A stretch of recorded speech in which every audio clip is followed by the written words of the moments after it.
Hello, everybody, and welcome to Tales on Tap.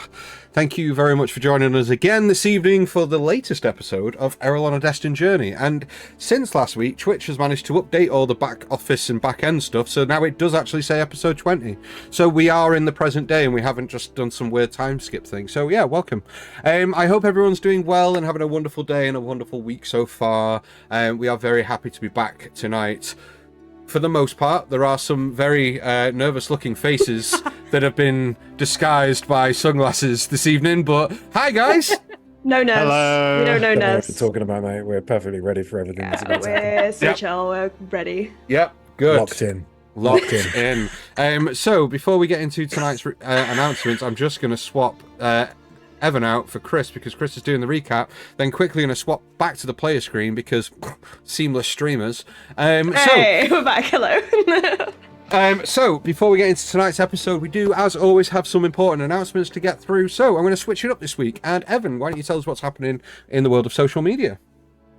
Well, in the world of social media, there's going to be a lot happening, not just yet, but if you have seen the latest posts, we have an unannounced, as of yet, podcast coming up, which we are currently teasing a little bit. And on top of all that, we obviously have a 2.5 campaign coming up as well. So that's all going to be out on social media in the coming weeks, as well as more and more updates of the UK Games Expo. So keep a lookout for that. Amazing. Thank you very much. So, Chris, do you want to tell us about social media then? Considering Evan told us about all the things that are coming up. Should we just swap this week? Yeah, why not? Yeah, we're on Facebook, we're on Instagram, we're on TikTok, we're on all the good places. We're on Discord. Go join our Discord. Links are down in the description. But he did miss a few things about what's coming up. You are right. We are going to be at UK Games Expo. We're going to be having a little community hangout at the Valkyrie RPG booth. Keep an eye on socials for when that is going to be and where, and also our other hijinks while we're at the show, because we do be getting up to hijinks. Look at our YouTube channel for some evidence of that last year. You can catch this episode and all previous episodes on Spotify and wherever you cast your pods. It's split into two parts to make it a little bit more digestible while you're on the go during your commute in the mornings and that kind of thing. First part is on Thursday, second part is on Sunday. Be sure to check that out. Give us good ratings on there because it helps boost the algorithm and all that lovely stuff. Soon we are going to be launching an interim campaign while our Dungeon Master has a child. That is going to be called Aerilon, Sins of the Peacekeeper. That's the child's name. Yep. Yeah. That's the kid's name. We're still keeping the campaign name under wraps for now, but keep an eye out for that. And the first episode of that is going to be towards the start of July. We're going to be releasing a little bit more of a specific schedule on our social medias soon, but keep an eye out for that. And yeah, there's a lot happening. And of course, these podcasts that Evan mentioned, which are going to be a little bit more topical, a little bit more discussion based. Keep an eye out for those. Yeah, amazing. The only other thing is that we have got the finale of Voyage of the Damned in the next few weeks as well. So keep an eye out on social medias, as Chris said, because all that lovely information will be found all over the internet. Cool. Talking about Would you like RPG, to know specifically when that's going to be, Dan? Now that I've found the list. Yeah. I would love for you to tell us when that will be specifically, please. All right, hang on, let me read it. It's going to be on the 4th of June, Dan. It is the 4th of June. So clear your schedules, because that finale is going to be probably as weird as every other episode we have filmed for that. That whole little short campaign has been just chaos after that. You mean that one shot? Yeah. So that other interim campaign that we were playing every now and again with other players, talking about Valkyrie RPG, Natalie, do you want to tell us a little bit more about them? Will do. So yes, Valkyrie RPG are beautiful people. They make beautiful products that have all your needs covered in the TTRPG community. T-shirts, terrain, horns, dice, stickers, all those beautiful things for you to touch and grab and have. They currently have sale on. Most of it is 50% off. It doesn't stack with our Tales 10, so all the other bits that aren't in the sale chuck the Tales 10 at checkout for an extra 10% off. But yeah, definitely check them out. I have currently purchased 2 sets of horns for unknown reasons, and some dice too. So they are whisking their way to us. But also check if you're going to Games Expo. They've got a stall there. Come meet us there and buy lots of goodies. Nice.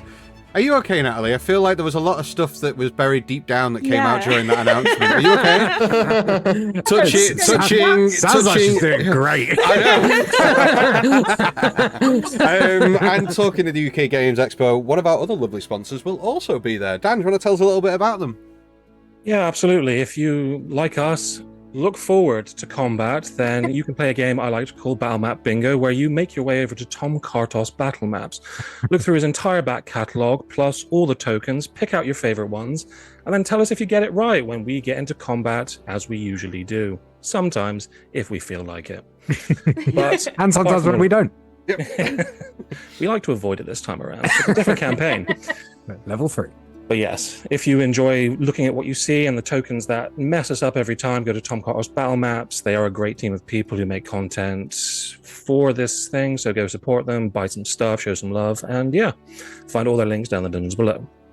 We need to make that a thing. We need to have Battlemap Bingo be a thing. Well, we've had encounter bingo. I've tried to do encounter bingo where you guys have rolled for an encounter on a table that I've created. So why not Battlemap Bingo, right? That sounds really fun. How'd that go? Yeah, that didn't go. It didn't go. Sorry, Miko again. Sorry, Miko.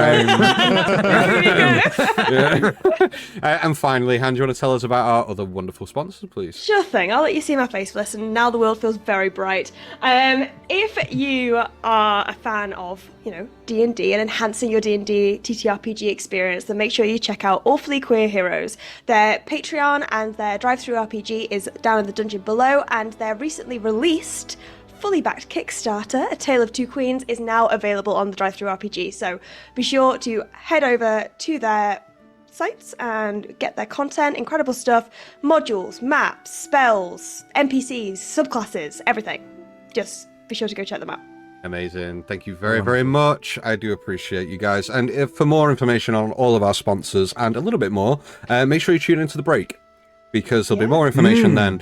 Now, for some of you that have been with us for a while, you'll know that about September time last year, we ran a small mini campaign using the Level Up 5e system from EN Publishing. Now, this isn't a sponsor of ours. We were very fortunate to work with them last year, but they have actually just released a new Kickstarter for a sci-fi 5e game bundle.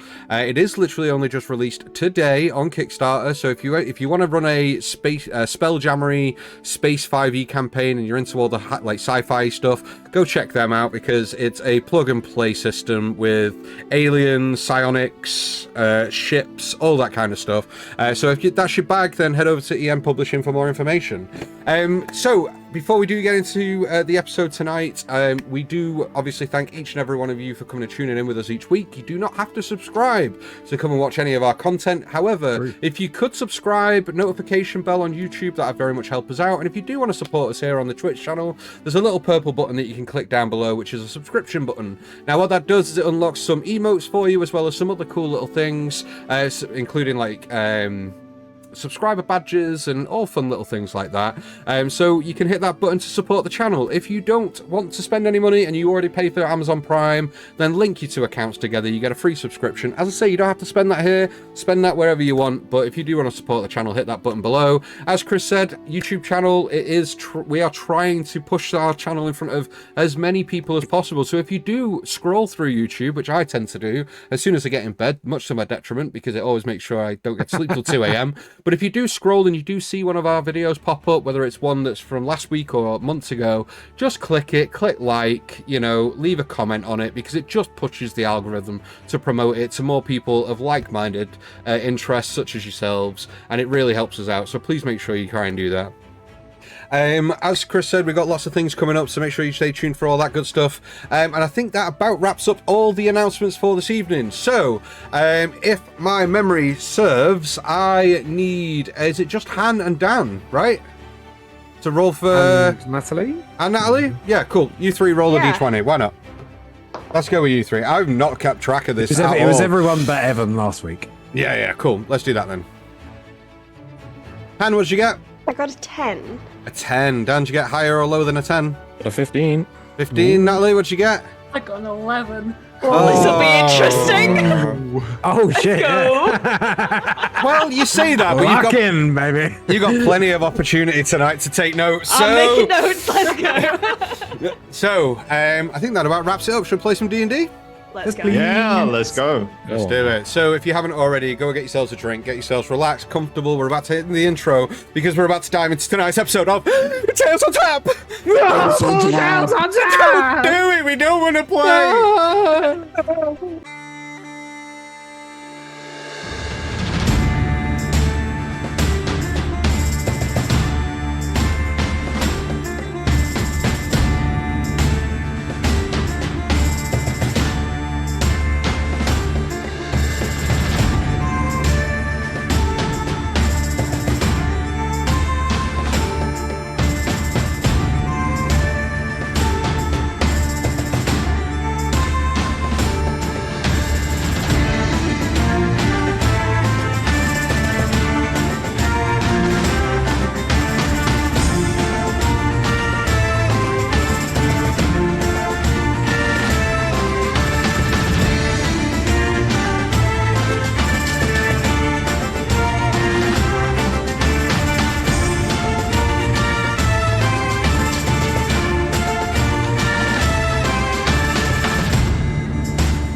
We laid to rest a friend yesterday. Something that never gets any easier. Ombrin, the little metal man that came to us like a gift of fate, had more heart and compassion than most of us meat puppets walking around. Some aspect of him remains as the navigator on the Horizon Seeker, but our journeys with his soul have taken separate paths for now. After the ceremony, Him had what seemed like a disagreement with some pigeons. I could have sworn I was the same pigeon that had been hanging around the middle city scratch, but I don't know. I gave Kiria a little badge, like the ones Edgar used to like. And they seemed pretty chuffed with it, almost aggressively so. I think I'm going to have to get used to these hugs. In fact, both the little ones seem to be coming to terms with their potential. And it's good to see. Maybe we have Ombrin to thank for that as well. In the morning, we discussed our next move over a hearty breakfast prepared by Pim and Virgil. Leanna and Kiria also seemed to wake a bit more sprightly. Kiria received a message from the Raven asking us to return to the city, but the connection wasn't strong enough to get the full story. Before leaving, we gathered some materials, I myself, some extra black powder, and Kiria seemed to have taken a shine to a loot they found in the captain's quarters. We agreed to pick up some supplies for the onward journey, took Greybeard's handcart and headed off to Windmere. Along the way, we discussed plans we needed to attend to before leaving the city. Leanna wants to check in on House Galahad, Kiria on their parents Moore and Essen, Pim to retrieve his possessions, and of course, our next move in the investigation. Nearing the druid's hut, I spotted a group of rough-looking townsfolk heading out into the woods. They seemed to be heading towards the Horizon Seeker, and I overheard them talking. They said someone had been boasting about a discovery in the woods, and that they planned to take it for themselves. I assumed they were referring to Greybeard based on our own interactions with him in the city, so I reported back to the rest of us, and we devised a plan to dissuade their current intentions. As they approached us further up the road, Im spoke with the trees, which he can apparently do, and they followed his every word, curling down on the path before them. Leanna growled through the underbrush like a vicious beast, and Kiara took on the persona of an angered forest spirit. Once the first two turned tail, the last soon followed, No harm done, and better safe than sorry. We stashed the cart and crawled our way through the sewers back until we were back behind the city walls. Kiara tried to contact the... Kiria?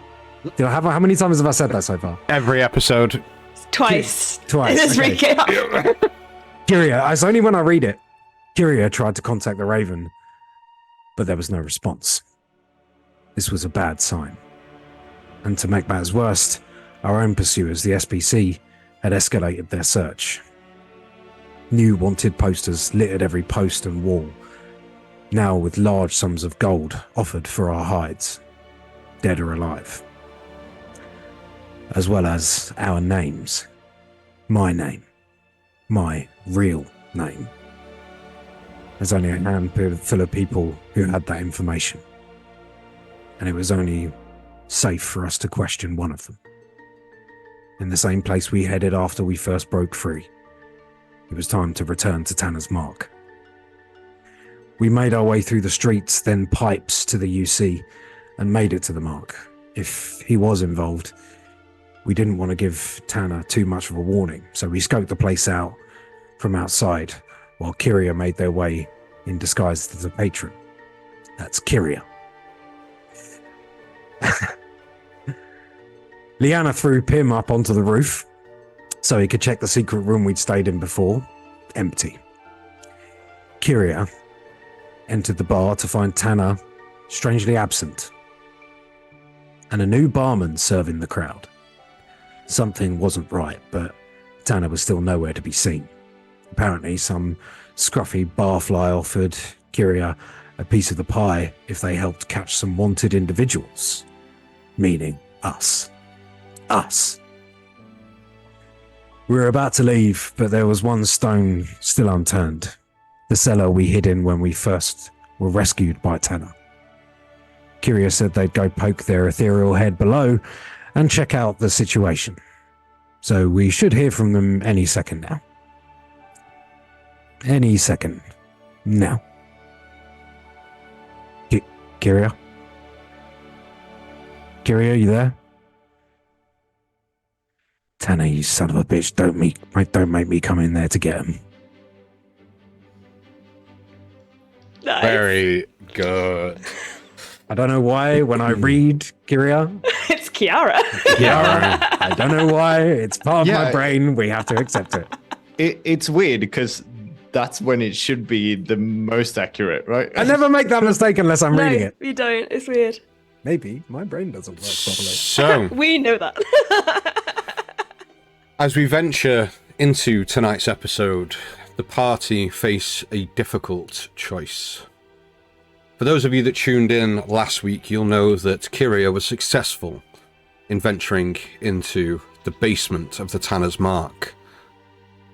There, they found a lot more wanted posters, pictures of their friends, and themselves. And as they approached the desk, a very strong and familiar voice echoed behind them. Will the party decide to go all guns blazing, enter the Tanner's Mark and burn it to the ground in search of Kiria? Will there be consequences for acting? Their faces are now well known. Almost everybody in the city has seen their faces. What happens next is likely to come with consequence. Kiria, Yes. you look over the posters. Yeah. You stop in your tracks before the voice behind you echoes and reverberates around the walls of the cellar. And I thought we were friends. Before your consciousness fades. That is the last thing you remember. Yeah. I will come back to you Uh-huh. a bit later on. Okie dokie.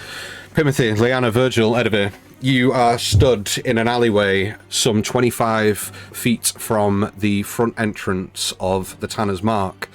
The alleyway that you're stood in is dark. The slums themselves are offering you some respite from watchful eyes who are no doubt on the search for your faces. Kiria has been instructed to be in touch within a few moments, and a few moments have passed. You all feel somewhat of an unease start to creep up your spines towards the base of your skulls. An almost tingling, an unmistakable feeling of unnerve. Something doesn't feel right. What do you want to do? This is taking too long. Something's not right. Yeah, I don't like this. What were they meant to be doing? Only putting their heads in, finding out what was going on in the cellar and leaving. If there's anything more to discover down there, it means they've discovered it, but they're not checking in. They might be in trouble. Has anyone heard anything? They went to the cellar, sorry. They went to the cellar. It was the only stone left unturned. Something must be down there. That must be where Tanner's hiding or where something's going on.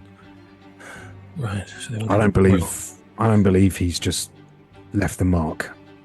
And has he ever done that apart from take us to the upper city? And if it was empty, they would have meshed us back, so they haven't. So Which means that they're in trouble. We have to make a move now. But there's too many people inside. How many people did they say were in there? We can't deal with all of them. There's such a price on our heads, and even someone with a spade in their hand will have a go. It's a chance for a new life. We have to try and clear them out. And I'm going to start taking out and putting together a smoke bomb. Okay. Tinker's tool chat, please. Well, it's just one of my is it abilities? Yeah. That's fine. Cool. No problem. So I'll expend a charge. And I'll hold it up and I'll say, it might clear out the crowds. They might think someone's pulled a prank or something like that and wander off to find somewhere else to drown their sorrows. But be quick. It's not going to cause too much problem, is it? Like it's a very big thing to do to clear a bar out, especially the only big one in the Undercity. It's not that noisy. It's not noisy at all, but it will make them want to leave. It doesn't last too long either. They might think there's a fire as well. If there's smoke and no bang, then they might think it's a fire. But go quickly. Let's figure out what we're doing first. Let me do something. Hold on. I'll come with you. I just need to. Virgil's going to sort of pull his book around, slam his hand to the front, twist it slightly, and pull off like a magic circle. And as he bends it into two little spectacles, I'm going to use my ability to cast rituals straight away using my book's power to cast detect magic and create my magic glasses to see magic whenever I go places. Nice. And as I put them on my head, I'm just going to stand next to it and go, let me look inside. Perhaps there's more going on inside than we know. I can look for things and then we can figure out as we go. But you can't go walking in there. We're too inside. Just look through the window or the door. It's a swing, isn't it? All right. Well, okay. Let's figure out what we're doing. I think if some of us go through the back or we all go through the back, people are going to be pouring out this front door as soon as I throw this thing. So we should be entering through the back, or at least some of us should. If anyone's entering through the front, we need to wait for the crowd to disperse. The back is closest to the downstairs area. To the cellar. It's just over the banister. And Edivir just kind of does give like a... Fair. Okay, I can get through the door if needed. So we can wait by the door if you want to smoke and look. Wait by the back door. You stay with me. Okay, so Pim and Liana, you step away from Edivir and Virgil and start making your way back round. Pim, the Pass Without a Trace that you cast last week, how long does that last? 10 minutes or is it an hour? It's an hour, but I can re-up it whenever I want to. So I'll re-up it before. No. I think you Pass Without a Trace through the Undercity. So I'm going to say there's about half an hour left of that because you've not really. Oh yeah, no, it's true. Yeah, because I cast it as soon as. Yeah. Sorry. So as soon as you got into the UC, you Pass Without a Trace for the group stealth check through the UC. So I'm going to say there's roughly about, let's say 20 minutes, half an hour ish of Pass Without a Trace. So I'd like a stealth check again from Pim and Liana as you start making your way back towards the...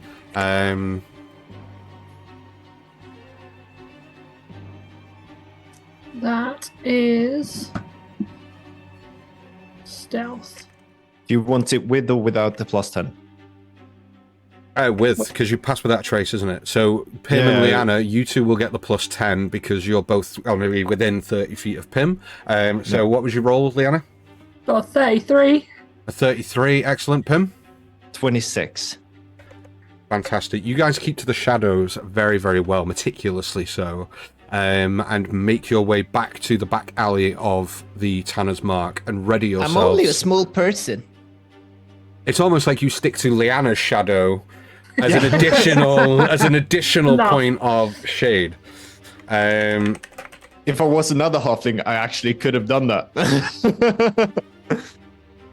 Okay, so you guys get yourselves to the back door and ready yourselves, waiting for the inevitable breach of Tanner's Mark. I'm going to. Yeah. I'm ready as soon as I hear or see people running out. I'm going to give it a second, and then I'm going to boot it. Okay. I'm trying to come through the door.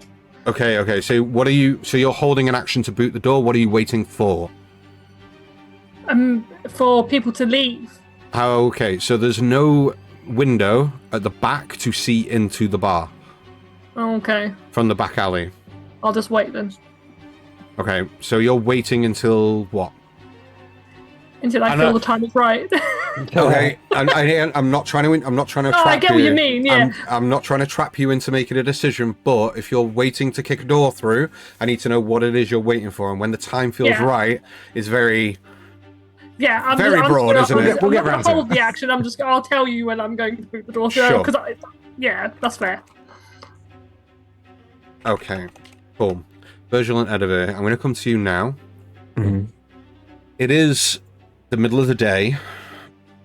You see, at this time of day, you experienced before, have more people on the streets than typically towards the morning and the evening. This is the highest foot traffic time of the day, and you're about to step out into one of the most open areas of the city. So I want to just clarify what your next steps are, please.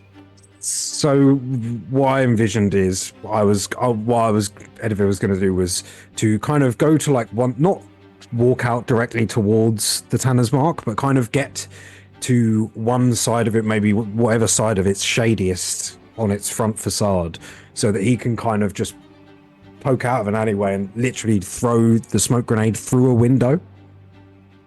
Okay, no problem. And then duck back into shadows and make my way around the back. Okay, make me a stealth check first. Okay. Just so I've got it ready for when you break cover and move towards the door. Yeah, that's fine. That's really good. That's 18 plus Edivir. 25. 25, thank you.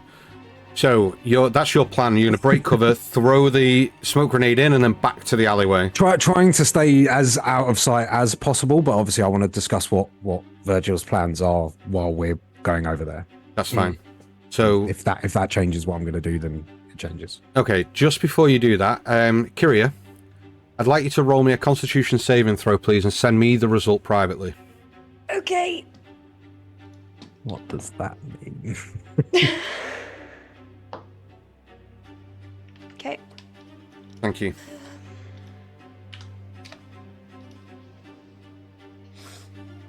So stressed.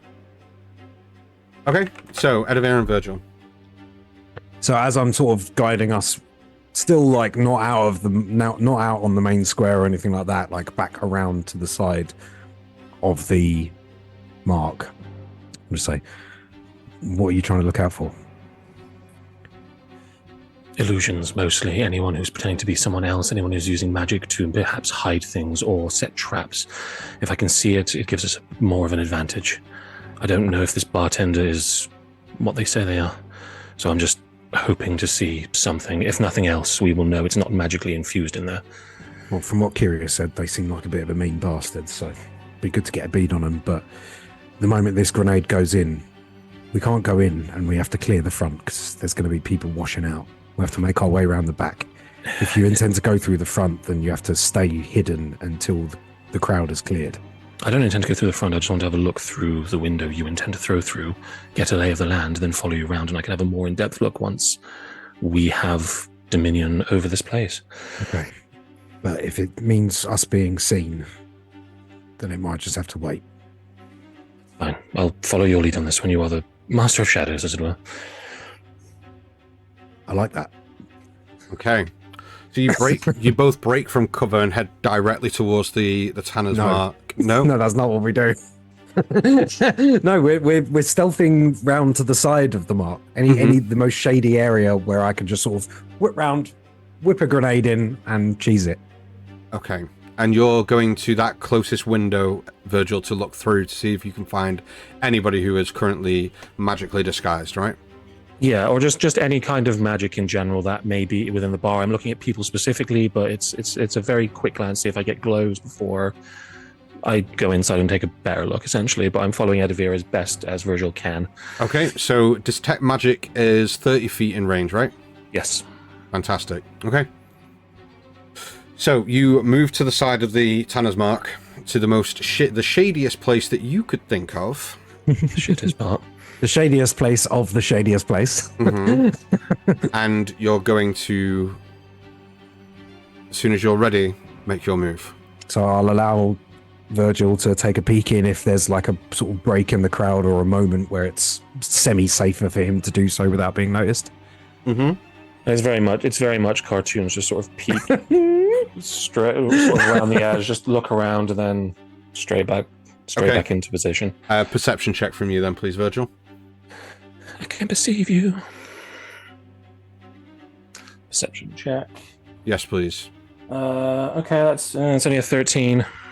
A 13. So from where you are, you can't see that anybody's disguised. You do, however, see that there is one item that one of the individuals within the bar has on their person that is giving a very faint glow, but it is right on the cusp of 30 feet from where you are within the bar. And it is... No, sorry, carry on. No, go on, ask away. I was just going to say it's not a strong glow. It's just a very sort of dim, potentially magical. Well, because it's on the very border of 30 feet. That's the reason it's faint. If you were closer, it would be a little bit stronger in glow. But you do get the impression that the bag in which this person within the bar is carrying has a very faint glow to it. Okay. Once he's finished having a look, he's going to reconvene wherever Edivir is and sort of take to the alleyway he directs him towards and goes, I don't see anything particularly dangerous, but there's one person in there with a magical item in a bag. Don't know what it is, couldn't tell from a glance, but just be wary that something is in there. If you still see him in there when we go in, call it out. I will do. Okay. I'm going to wait for Virgil to get about 10 feet away as he's making his way around to the back to meet Liana and Timothy, and I'm just going to hop a couple of hops back, quarterback. Ooh! Smoke it's a curveball. Okay. Straight through the window. As soon as it leaves my hand, I'm running into the alleyway. Okay, so you launch this smoke bomb, and I'd like you to make me a ranged attack roll, please. Sure thing. Just to see how accurate you are at trying to put this thing through a window. Okay, wait a minute then. I've got something I can do. I've got like an aim thing. Yeah, steady aim. where if I don't move, I can get advantage as a bonus action. Oh, no, wait. Smoke grenade's a bonus action. Fuck. That's fine. It's another 18. I'm keeping that dice. An 18. Excellent. Plus 5. 23. 23. Excellent. So you take a couple of steps back, poise yourself for a brief moment, launch back and launch this balled smoke grenade as it crashes through the window. But before it makes impact with the window... I imagine it more as a pipe. Fine. A whole piece of pipe. Sure. Let's go with that. And as it leaves your hand, you step. And as you just get to the corner of the alley, you hear the clatter of glass smashing as this piped smoke bomb enters into the bar. Liana and Timothy, you see Virgil and Edivir race round the corner towards you two. You do see that she's kind of like got her foot reared back, like ready to like kick it. Wait. How do we know if they clear out? Well, I'll they're distracted now, regardless of what's going on. So I'll try and unlock the back door, and we can peek in. Okay. So, Unless anyone's got any other ideas. I'm gonna put my foot through it otherwise. I point to Buck. He can scout. That's true. Do you want to try that? We don't have time. We only have this very, very brief window. Do it. And I'm going to start unlocking the door anyway. okay, thieves' tools. Yeah. Bark is going to do what? Sorry. So I tell Bark mentally where the stairs are. So he's gonna teleport into the ground and up to where the stairs are to see if he can have a peek to if the crowd's clearing out or not. Okay. Do you have to make a perception check with Bark? Yes. Okay, that will be a disadvantage because of the He has obscurity. blind of, sight. Up to how many feet? Let me double check. Blind sight's typically up to 10 feet. Let me double check. No, he has blind sight 60 feet. He can't see otherwise. Okay, 60 feet, fine. So, perception check with Bark then, please. It'll be a straight roll, no disadvantage because of the obscurity of the smoke. Yes, sir. While Pim is rolling that, Edivir, what did you get for the Thieves' Tools? I rolled a 9 for a 21. That's fucking disgusting. That is sickening. Expertise. Wait. Ridiculous. Expertise plus gloves of thievery. Oh, yeah, true. Pause that bullshit. What did you say? You I rolled a 9 what? for a 21. Dope. Plus 12, baby. Excellent. Fucking That's hell. why I made that face. So, don't you do that with perception rolls like all the time? Yeah. Yeah, but I don't have plus 12. So, Edivir, you hear that the lock clicks and you have opened the door and you open it ajar, waiting for Timothy to give you the nod. What was the perception check? 17. 17. Bar communicates with you telepathically that the bar has begun to empty. You see, he explains to you that there are people knocking tables over and rushing to the exit, including the bartender who is safely on the other side of the bar, ushering people out of the bar and is making their way to the front of the property. Go.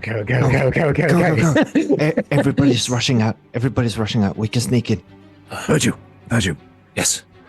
The staircase is just on the other side of this door. You think you can do some, what was it, illusionary? Yeah. I can make an illusion of the door itself. It's fine. Allow me. Do it now. And quite ducked as far as his body will allow him to do is going to run in very awkwardly. We'll totem pole as we open the door.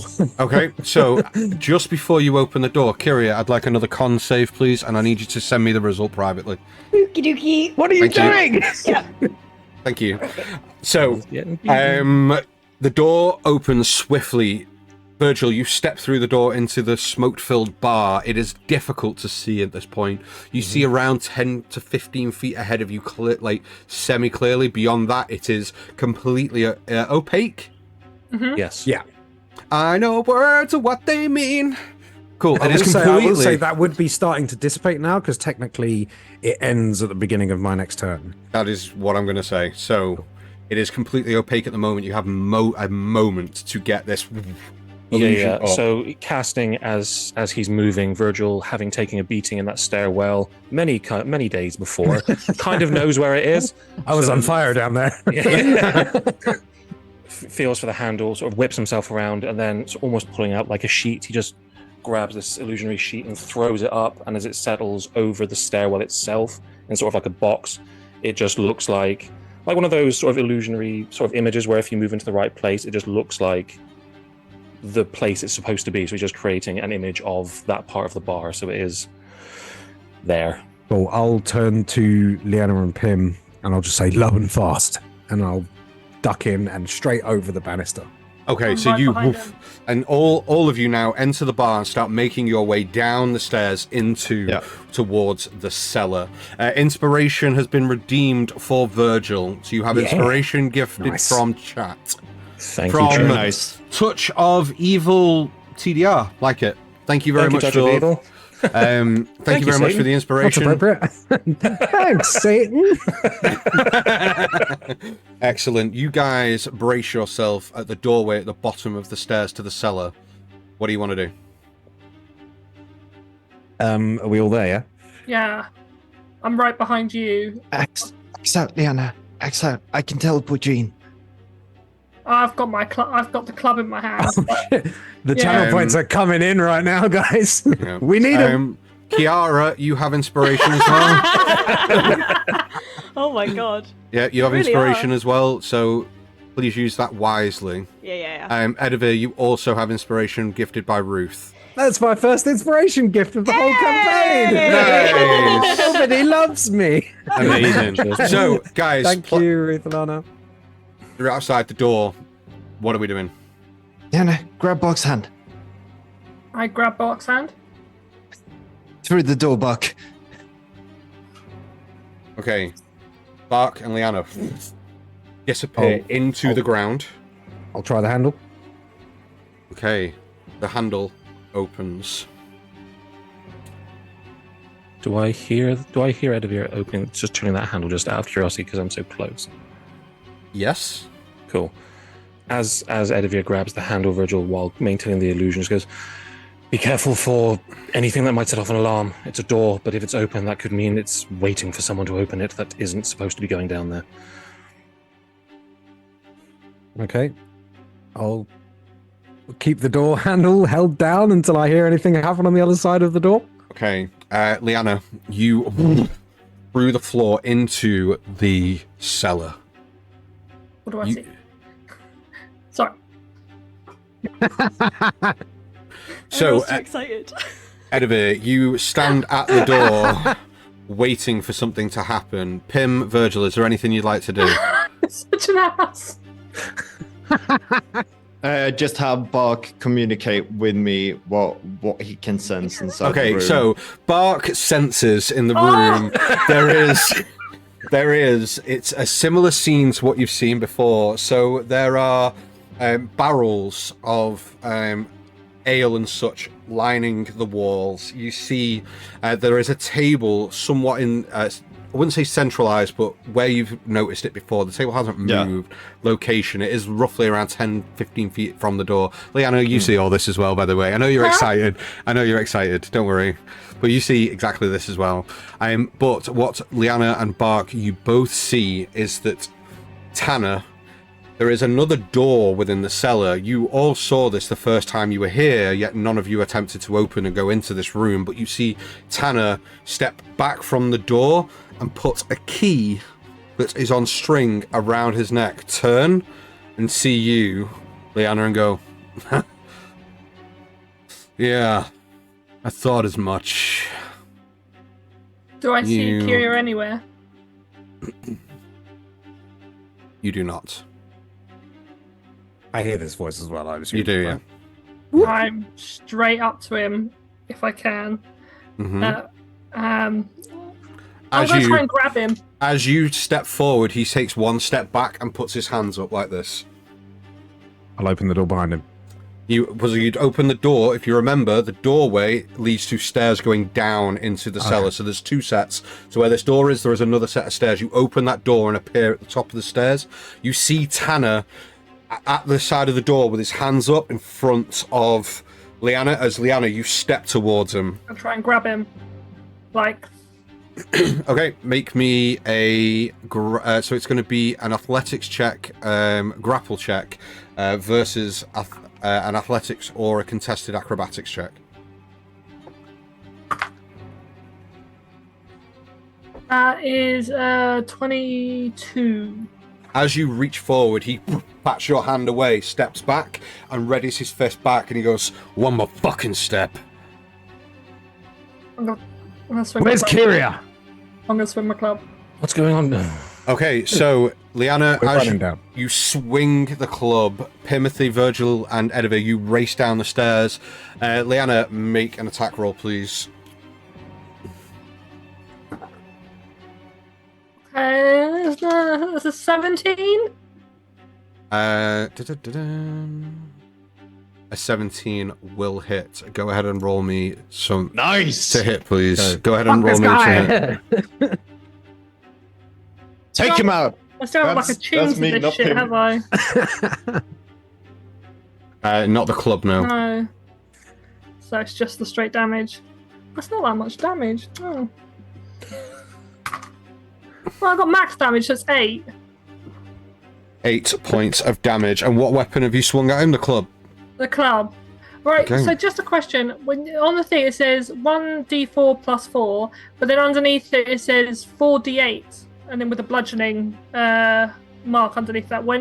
What's that? Once you're attuned, you get the full capability of using it. So until you're attuned, you get 1d4 plus 4. So it's 8. Excellent. I'd like everybody, including you, Kiria, to roll me initiative, please. Dan, why don't you tell us a little bit more about our wonderful, wonderful sponsor?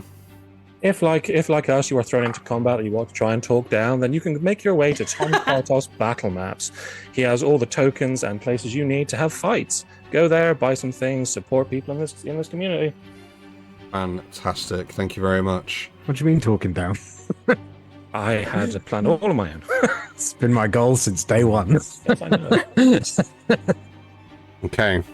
Literally. You all arrive in the cellar. So, initiative order. I would like... Kiria, what did you roll, please? 14. 14. Thank you, Pem. Sorry, initiative. Brother 8. Thank you, Edivir. Oh, 14. 14. Thank you, Virgil. 15. Liana. 19. Let's go. Excellent. Thank you very much. So, here we go. Top of the initiative order. Before we get to your turn, Kiria, I'm going to need another Constitution saving throw privately. Sent the results to me, please. Top of the initiative order is Tanner. As you swing the club and connect, he almost brings up a shoulder guard so it doesn't quite connect flushly with his chin. And he just turns, and on his first turn is going to...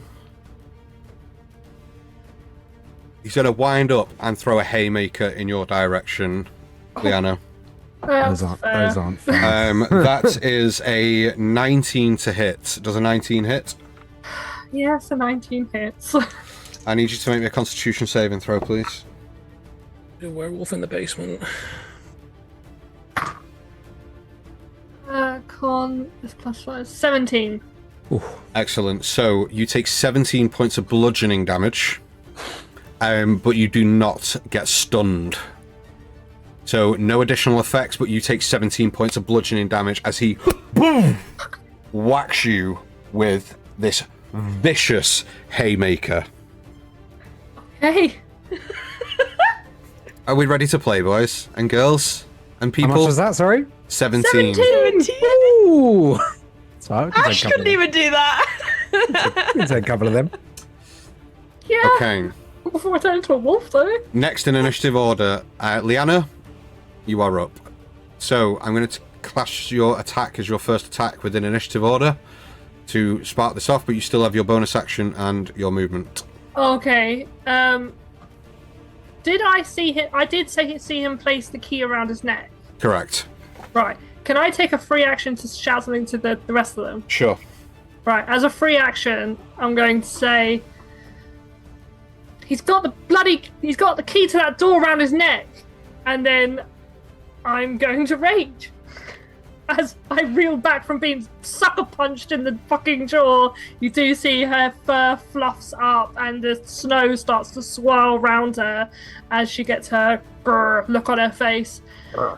And that's her whole go. Okay, excellent. Virgil, as you race to the bottom of the stairs and you see Liana get almost absolutely cleaned almost with this first attack, you see that Liana kind of stumbles a little bit but keeps their balance, but you see their eyes sort of roll a little bit before like kind of straightening up, but you see that there has been a hefty hit on Liana, but you are up. You have an action, a bonus action, and movement.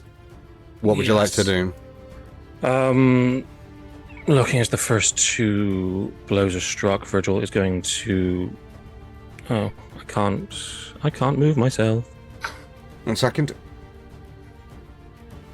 There you go. And now I can touch myself. Excellent. Virgil, I can't see any of your faces. Virgil's going to scoot around Edivir and Pim to around here, sort of looking directly at Tanner. Yep. As a bonus action, he's going to sort of form the arcane energy in his hands, slap himself, and you sort of watch as the very specific lines and sort of shapes appear on his body as I cast, as a bonus action, Blade Ward. And then, no, as an action, as a bonus action, I'm casting Blade Ward, sorry. Mm-hmm. And then looking towards Tanner and Liana as my action, is going to go, right, can everyone just calm down for a second? Tanner, what do you think is going on here? We need to talk this through rather than throw fists. There's something going on, and we don't know either, but I don't feel like you want to do this to us. Tanner turns directly to you, Virgil, and just turns around and goes, I think we're beyond that now. Don't you? No, I don't, and we don't have to be either. This can be sorted out. We can still be allies. You're not our enemy, are you?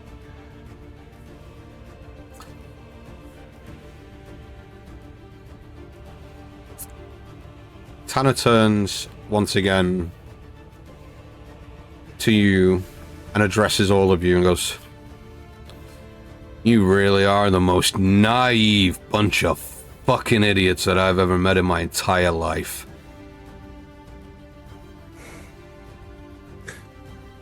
With a small amount of sadness, Virgil just looks at him and just goes, have at it. So that's your action to try and talk him down. Pretty much, yeah. Any more movement from you? No, but I'm going to stay exactly there. Okay. Edivir, you got the same as Kiria, but you will have a higher dexterity score than Kiria right now. Certainly so. Yep, So almost definitely. you are up. So at this, Edivir just turns to Tanner and says, not all of us can't see through your bullshit. I've had you picked from the start. Now where the fuck is Kiria? I'm gonna bonus action steady aim, Okay. and I'm gonna do blades of flying daggers. Fantastic. 2 daggers at him.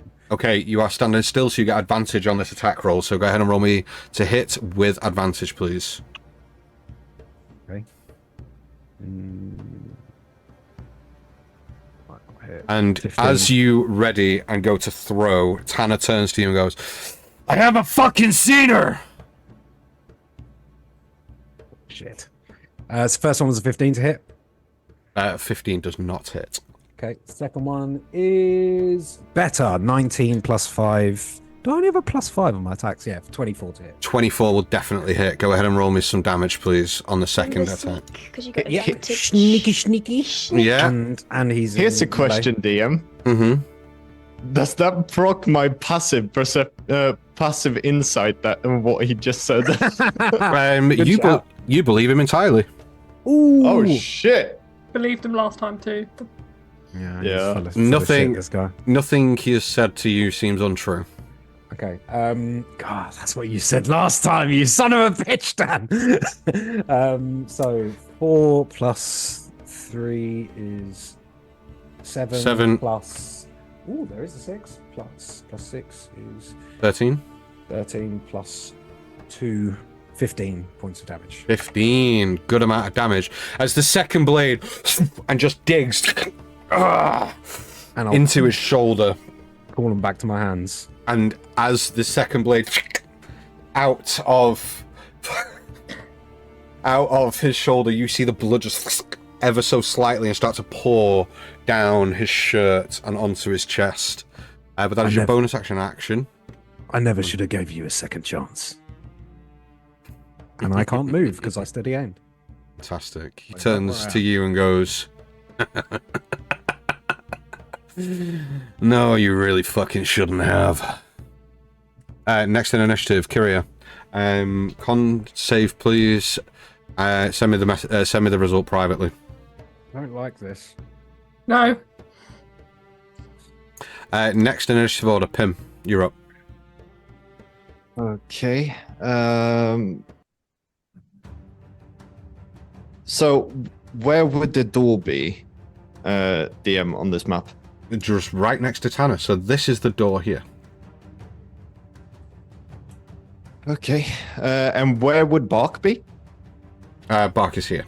Sorry, I haven't put Bark on. I shall do that now. Sorry, my headset just disconnected. Do I need to make another? Yes, please, and send me the result privately, Yeah, please. cool. Thank you, thank you. Cool. Where have I put the Bark token? The Boken. The broken. I like that. Yeah, that. Sorry. I don't know where I put it. I don't know where it's gone. I shall find He's it. There barking. he is. You will have done. You will be there. Okay, cool. Right, well, fuck this, we're gonna try, I guess. Hold person. Oh, Nice. yeah. Very nice. Okay. Hey, so whole person. What kind of save does he have to make? Wisdom. Wisdom save. One of the best things about druids and clerics is they can just pull out. That is a 17 on the dice. Yeah, he saves. Fuck. Okay. Can I use my inspiration to give him disadvantage? No. no, I don't think so. He used a hero point for that. No. We don't have it. No, No, one's it's no. only ready. for us. We Yeah. do. We long rested. We have one each. Oh. Okay. good to You know. have gained a hero point back at long rest. Okay. Well, in that case, that did not work. So I'm gonna bonus action, or I'm gonna move up to here, closer towards Tanner. I'm basically gonna start running at him, and then I'm gonna simultaneously tell Bark to run towards me. And as we get within touching distance, I'm gonna make Bark's teleport through the door. Okay, so you and Bark go woof, Yeah, through the just go. door. Okay, so you through the floor and into the room. Yeah. Okay, within that room, you see that there is a cot in there. Not a baby's cot, like a bed, but it's a very rudimentary bed, hence cot. You see there is a small chest of drawers next to there. You see that there is a dressing table with a couple of the drawers half opened. But more importantly, you do not see any sign of Kiria. Kiria! Does Bark sense anything that I don't? No. Fuck. So- Yeah, that's me. So, Pim, you are currently off the battlefield within that room, and so is Bark. Okay, 1 second. I just need to consult something. 1 second.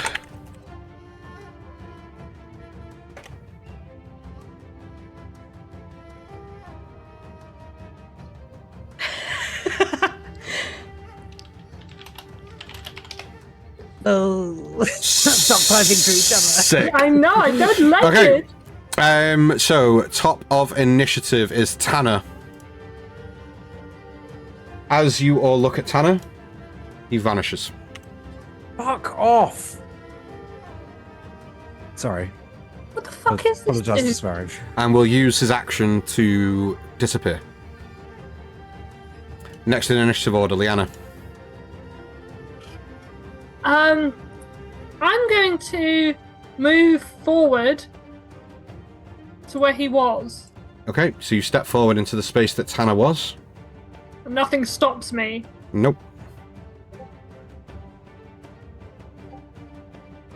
Um. Are we having fun yet, kids? Yeah. ah, Never was. That's harsh. That's harsh, man. Like that was really harsh. The sunglasses have got back on. Nobody wants to see Yeah. the fear. Nobody can see the Take fear in them their off. eyes. I'm fine. Okay, so Liana, actually got you're that. up. You step forward into the space that Tanner was. He's not there.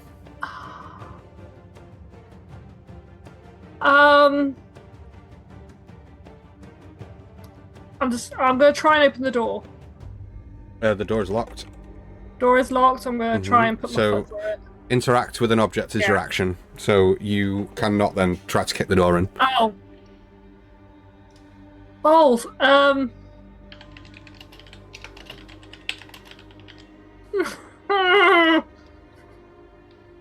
That's my action. I don't have a bonus action that will do any use. I'm just going to be like furiously trying to open the door. I wasted my turn. Okay. Any bonus actions? Dawning Roar doesn't do fuck all now, so no. Nope. And you've not been attacked since your last turn, so your rage subsides. No, it's start of her turn. Yeah, start there next time. Yeah. Yeah, but you Well, raged you raged last turn, so and nobody's. Yeah. Oh, so it's still up because Tanner hit you Yeah. last time. Yeah. Fine, Yeah, fine. Cool. End of your turn, Virgil. You're up. Watching Tanner disappear and in pure frustration, I'm going to try it. I'm going to stop hitting my mic mat thing for a Please, start. yeah, please do. Yeah. Thanks. Yeah, I know. I've very expressive like it. hands. I can't help it. Watching Tanner disappear and out of frustration, Virgil's going to sort of summon this very crackly, aggressive-looking arcane energy, and I'm going to throw 3 magic missiles out to see if they actually home in on anything. Because there's no attack, because there's no attack roll to be made, a magic missile will just hit an enemy that is around. So if he's gone invisible, Okay. I am just going to throw magic missiles up to see if I collect with anything. Fantastic shout. You throw magic missile. Roll some damage for me, please. Will do. Oh, do you have to be able to see your target to throw it? Yeah. Does it think say that magic- spell? Just have a look, please. Yeah, Sorry. I will. Magic missile, is it a target you can see? Choice that you can see within range. Yeah, a creature of your choice that you can see. Yeah, okay, so Yeah. I can't see him, so it doesn't make a difference then. Unfortunately not, nope. Then Okay. then even if I can't see him, I'm just going to throw it out in 3 directions, just sort of in a wave in front of me to see if anything connects. So it's more of like a 3 outward, like if you had like one of those spread guns in like a game like Contra or something, it's just 3 magic missiles outwards to see if anything happens. Okay, you Kind of just spread damage. and nothing hits. Right, okay. So that's your action. Yeah, knowing, unsure of. Oh, I need to re-roll so I can actually move myself. Unsure of what's going on. Virgil's going to look to Edivir and Liana and just, yeah, sort of, I don't know, free action. Just if it's magic, I can't find it, and I'm going to move myself away from the dangerous man with the fists. Okay. Oh, hold on. Wherever he may be. Yes. How long does detect magic last? Doesn't Oh, what if you can see him? it dropped when I cast silent image. Exactly that, yeah. Otherwise, I would have done it. Okay, next initiative, Edivir. These little shelves in the middle, are they? Can I get up on top of them? That's the table. Oh, that's the table. That's the table in the middle. Sorry, the map didn't come with the table, so we're going to assume that that's the table. However, as you look at that table, Edivir, there are nothing on the table. It's completely clear. The map doesn't show that, but the table is completely clean. All right. Well, There is Edivir's nothing going on the to table. 5, 10, 15 Okay. jump up onto the So, table. as you step across... Wait. As you step there, Uh-huh. Tanner will get an opportunity attack. And it will be with advantage because he is invisible. That is going to be a 17 to hit. Wait a minute. Do you have fisticuffs? Yeah, on that the hits. wall or something? Okay. So you take 12 points of bludgeoning damage. Okay. Max damage, apologies, as you step out of melee. He'd turned invisible and gone to within 5 feet behind you, Edivir, based on what you had just done. And as you step, you just get round the back of your head and you stumble forward towards the desk. Okay, and Edivir sort of stumbles forwards and stops himself with his hands on the desks. And as he turns back to Tanner, he's just got this really sort of almost disturbing grin on his face, like some more emotion than any of you have ever seen him portray. But he looks extremely happy and excited. Like You see Tanner in his guard, put a hand up towards you and go, You'd like that, wouldn't you, you fucking twat? I'm just gonna roll back along the table and 2 daggers. Oh, actually, wait, no. I kind of want to sneak attack him. I'm going to roll back across the table. And I'm going to hold my action. Throw an explosive at him. I've been thinking about it, but there's a lot of alcohol down here. Spread damage, it's fine. Just more. Yeah, fuck it then. Yeah, well, that's a good idea. Well done. Thank you, Virgil. I'm going to roll back over the table that I was on. And as I do, I'm going, and I'm just going to throw a grenade right at his feet. okay. Now we're heating I'm up. going to try and hit him in the head with it, really, actually. Now we're heating up. It's Just for heating point up. of clarity, the DM did tell us before the campaign started. Just do stuff. Have fun. Yeah, here we are. 30, 35. And I'll say I reach the other end of the table and roll to about there. Because that's 40 feet. But then as I was rolling over the table, so he has to make a dexterity saving throw, which he'll probably be quite good at, but we'll see. Okay. Dexterity saving throw coming up. I don't. Oh god. DC 13. Why is Hangy going? Okay. Okay. Don't just make me laugh. That's a 12. Yes. Okay. So he takes. Grenade! First of all, I need to know the radius in which this grenade explodes in. It's a 5-foot radius, so anything within 5 feet of him will also take the damage. But the damage is good. The damage is 6 + 4, so 10 fire damage. 10 fire damage. Apologies, I'm spinning plates here. What's the radius? Anything within 5 feet of him, because I threw it That's directly fine. at him. That's fine. Cool. So the he- whole his melee range, basically. Yeah, so it and explodes, and he just kind of hits the wall behind him, and you can see both his forearm as he's pulled it up to guard his face just charred with burn marks and now scarring. And on the other side, as he sees like the flames licking up in front of him as he's been forced back towards the wall, Edivir is now just standing on the other side of the desk, just staring dead in his eyes, and 2 new daggers appear in his hand. And then How much damage was it? Just 10. and then he gives him the same. Okay. Staring Excellent. daggers, if you will. Yeah. So, next Staring in dags. initiative order. Is that everything from you, Dag? Yeah, movement, bonus, action. Done. Fantastic. Kiria, I'd like to make Yeah. the Constitution saving Oh, wait, throw I haven't used the bonus action actually. at disadvantage, please, and send me the result privately. Okay. No, I'm not going to hide. That's the only thing I could do. I could dash, but I'm not going to do that. No, that's it. Hide. I mean, I could throw a smoke grenade as well. Yeah, fuck it. I'm going to throw a smoke grenade as well. Just before I beckon him, I'm going to chuck a smoke grenade into the room. So that's 3 of my charges now used. Smoke grenade is a bonus action, and it doesn't limit how many I can do per turn, I don't think. These charges are supposed to be listed below. Yep, no, I can do both. So it's a 30-foot cloud, and it's going to be sort of basically in this kind of area here, just between everyone. Okay, so smoke cloud. Yeah. Excellent. So, do you want to draw that on the map, or do you want me to put a circle on and you can just... I don't know how to do that. It's So fine, yes, please. I'll do it. 30 feet? Yes. There you go. 30 It feet. will encompass quite a fair bit of the room, I would imagine. So where are you putting it? There? Here. Actually, I'll have... Yeah, exactly. So No, where you just had it, so that me and Virgil are just in it. Yeah, perfect. Excellent. Anything else from you? Okay. Pim, you're up. You are inside this room, within the room. All right, slightly With panicking that I don't see anything. I'm just gonna say, okay, fuck, let's help the others, shall we? I'm gonna grab his hand and teleport out of the room again. Okay, so, Pim, you and Bark appear here.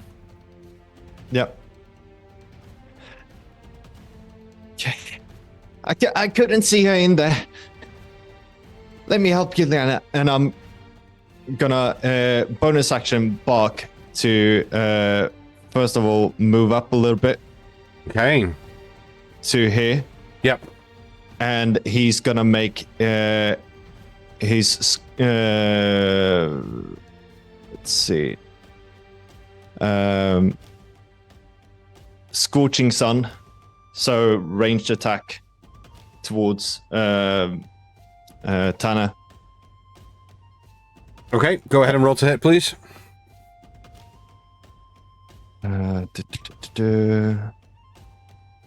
Oh, fuck. That's not good. That is 5 plus whatever my stuff is. 5 plus 8 equals 13. 13 will miss, unfortunately. Okay. That's okay. And then I'm gonna use Cure Wounds on Liana. Okay, so go ahead and roll me some hit points, please. Yes, sir.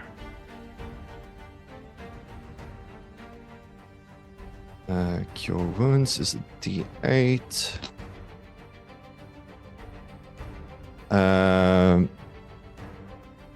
Plus Wisdom, so it is 6 points, but it's also gonna trigger Bark's Root of Life because that's a reaction. Mm-hmm. So 6 plus 5 is 11. 11 points to you, Liana. 5 points to Edivir because he's within 30 feet of Bark. Okay. And anyone else got damaged? Nope. No. Maybe Kiriatos? Is she We within don't know where 30 they range? are. Yeah, well, do we need to see them or? Or if Kiria somebody's- is not within 30 feet. Yeah, so there we go. That's me. I'm actually gonna start running. 5, 10, 15, 20, 25 into the smoke next to it. Okay, excellent. Top of the initiative Dagger is... just comes flying down at you and then stops just as you get it. Okay, top of the initiative order is Tanner, who is going to bonus action after seeing this grenade explode in front of him. He's just going to go... Oh, is. fuck. There it is. and will bonus action enter his Tavern Brawler Rage. No. Action is going to move 5, 10, 15, 20, 25 to there, and is going to use his whirlwind kick ability. I He's a Street need... Fighter character, isn't he? I need... Whirlwind kick. Hadouken! yes. I need Liana and Bark to make dexterity saving throws, please. Dexterity saving throws. Okay. Yes, please. Is he just Guile? No, that was Stig. Oh yeah. Okay. Liana, what did you get? Got a 7. Okay. It's a 10 What did foot Bart range, get? Jesus. Dexterity that is 15. 15. Okay, so Bark takes 5 points of bludgeoning damage, and Liana, you take 11 points of bludgeoning damage and are knocked Just healed me for 11. and are knocked prone. And yes, it is 10-foot range because Tanner is a big boy. He's a big boy. A big long boy. legs. So that is He's all action legs. and bonus action. Next in initiative order, Liana, you are up. Your rage, however, is kept up now, which is because you've just been Yeah. damaged. That's So something. yeah, so it's 11, but it's bludgeoning, so it's halved. Oh, that's 2. So it was It's only 5. So 5. put 6 back on. 5. However, you are not prone, so you get tripped and land boomf on your back.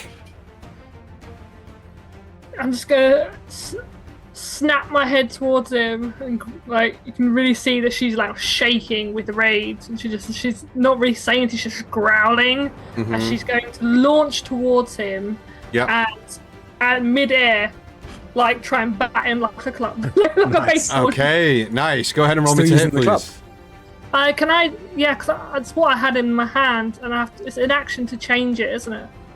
Is it? To just change weapon that you've got equipped? Yeah, because I've got the club in my hand, I've got a great axe on my hip, so I will say If you- that if you just drop the club. yeah, drop the club and then you can just don the axe that you've got on your personage. And is that an action or an? I'm just going to allow you action? to do it, mate. Don't worry I will about it. do that before getting up and leaping, and I'm going to recklessly attack him with there my we go. great axe. Excellent. So that is Okay, go ahead and roll me to hit with advantage, please. I needed that. That is a 21. 21 will definitely hit. Go ahead and roll me some damage, please, as you swing with the axe. What's my 12? Okay, that's good. Plus 4. That is 16 points of damage. Slashing. So that would be halved to 8. Right. Okay. And so I'm sort of like up on him, and I'm going to just like full power roar like right in his face. Nice. Okay, daunting roar. So that is a save of. That is a save of Wisdom. Wisdom, yes. Okay, he saved. He saved. That's a 19 on the die. So Yeah, he saved. he saves. That's fine. That's action. I bonus promise action. at one point this campaign that will come off and it will be magical when it does. It's just that she doesn't have that high wisdom, so it's really no fucking save. She's gonna try it anyway. Okay. Anything else from you? You know what? She's angry. Can I burn my hero point to give myself another action? You certainly can. Yeah, burn your hero die. Great. She's For another swinging attack. again. Amazing. Don't you have 2 attacks per turn anyway? Or is No, that I only have that's one. No, level it's four. at Level 5. 5. 5, jeez. I will apologise. Unfortunately, the website in which I access my critical hit table doesn't work. So if anybody gets a natural 20, we have no chunky crits this evening. Oh. We'll figure it out. Yeah. We'll We'll sort it it. up as we go Well, along. that was a nat 20 to hit. Nice. There we go. It's almost as if you knew. Sorry. Okay, so double the damage. So roll me some damage, then double that, and then I'll figure out if I can find the bloody rules somehow. Okay. I did send them to somebody not long And ago. I believe you sent it at one point, Yeah, way back when. Though. way back in Spelljammer. No, there was times. somebody recently that asked me for them. Was it? So that's 24 plus. Oh, I've got it, guys. We're Yes. saved. Nice. We got Chunky it. crits! Chunky crits. I've got it. Chunky Chris return. The return So of I the rolled- Yeah, Ruth. I was like, I who did? rolled max on the 12, so that is 24 plus 4 plus 2 for rage. Nice. Wait. That is 30. 30 points of slashing damage. Nice. But we'll take it. Halved to 15. Yeah. Unfortunately, go ahead and roll me a d20 on the chunky crit Go. table. 17. Do him. Let's go. Ooh! The blow staggers. The blow to the throat staggers the enemy for 2 rounds and is unable to speak, which means they cannot cast spells for 2 rounds. Nice. Good. Excellent move. Excellent move. Okay. Anything else on your turn? He's visible now as well, right? He is visible, yeah. Cool. Excellent. visible. Virgil, you are up. As the smoke cloud sort of billows around Virgil, he sort of looks directly towards Tanner as he comes through smoke, and just in his hand he starts forming this arcane energy. And as Liana and Tanner start going out of the door, you just hear as you see like flashes and crackles within the smoke. Virgil is going to stride 25 feet to here, look to Tanner to the side, holding in his hand what looks like essentially an Oni face made of lightning, like this single long horn, 2 huge fangs. They're sort of like gnashing and snarling in his hand as it crackles and booms with thunder energy. As Virgil looks towards Tanner and goes, "Where is Kiria? I want her back now, Tanner, now!" And he is going to launch the, chromatic orb at Tanner. Let's Okay, go ahead and roll it to hit, Nice. please. Okay, that's 24 to hit. 24 will Nice. definitely hit. Go ahead and roll me some damage, please. Okay, this is second level, by the way. Okay. I need to make that clear, but it's second level. Thank you very much. It's fine. Okay, that's 8. 13. 16. Another 8. 16. 24. 24. 24 points of thunder damage. Nice. Let's go. As the chromatic orb like streaks across the floor in this zigzag pattern and just comes up behind them. As the jaws come together, it just explodes in thunder energy behind him. This huge crackle of arcane energy erupts and reverberates around this very small room. Anything else on your turn? You have a bonus action? Stands on end. See him yes. As a bonus action, using my final turn of it, Virgil is just going to take the remaining arcane energy, slam it into his chest, and cast Blade Ward one last time on himself, just in case. Okay. Any movement? Any further No. movement? No. That's all my movement. That's all my stuff. Excellent. Edivir, you are up. Okay. Seeing Pin rush into the smoke. Did you find him? No. Fuck, where the fuck are they? I'm going to take a step back out. Oh, the smoke dissipates. Okay. So we can get rid of that. And now that the smoke has dissipated, Eddie kind of looks around the room. He steps sort of back to see if there's anything down at this end.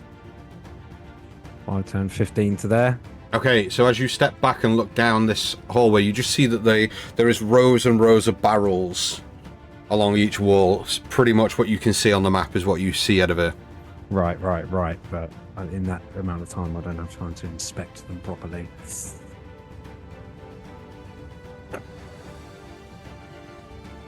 Eddie's going to turn back to Pim to say, keep him under control. We need to find Kiria. And I'm going to run down here. So that was 14, 15, 25, 30, 35, 40 to there. Yep. And as I'm running, just for now, I'm using my... So these are all on their side, right? Yes. Okay. Do I notice any sort of wetness on the floor around any of them? From where you are, no. Okay. I mean, I've got to turn all the stones, so I'm gonna cunning action dash Okay. to there. 1 second. So where you dashing to? Your token hasn't moved. To I know, here, I'm yeah? just measuring. Yep. To there. Okay. And if I do I see anything immediately that would give anything away that anything's been disturbed down this end? You've used your cunning action, which is a bonus action to dash, right? Yeah. Or is that your action? No, that's a cunning action, so it's bonus action. You would dash, have so to I still- use this. You'd have to use the search action to I start will use- searching. I will use the search action to see if anywhere in this sort of barrel area I can notice if anything's been disturbed. Basically, has Kiria been shoved in a barrel? Okay, investigation check, please. Okay. Oh, it's good. 17 plus, I think 3, maybe more. Plus 4, 21. Nice. 21. Excellent. So, as you run across, I'm going to just mark this on the map. So, have a look at the map. Yeah, okay. You see that there is a small pool of liquid here, Uh-huh. here, Uh-huh. here, and here. Okay. But all these are all sideways, aren't they? And they don't appear to... Okay. This is the only one that's upright. It appears so. But that is your action, so that's what you were searching Yep, for. that's my action, my movement, my bonus action, I'm done. Excellent. Kiria, I'd like a Constitution saving throw at disadvantage. Send me the result, please.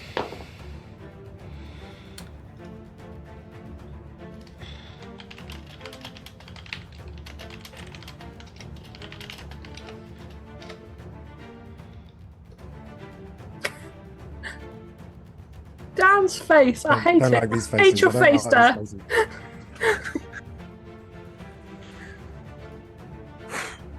Cool.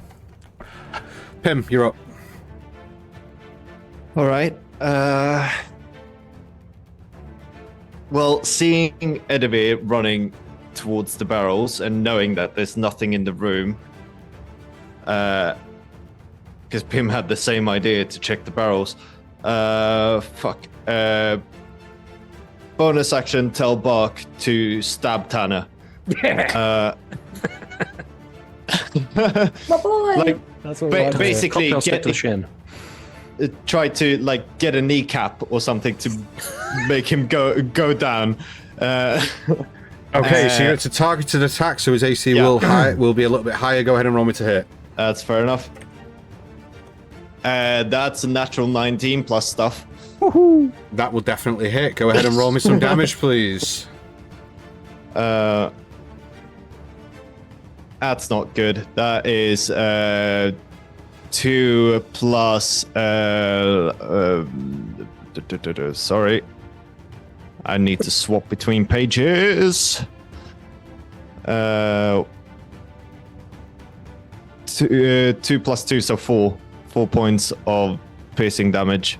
Okay. 4 points of piercing damage. Thank you very much. How do you want to do this? Yeah, can you imagine? It's not going to be that easy, I'm afraid. Nope.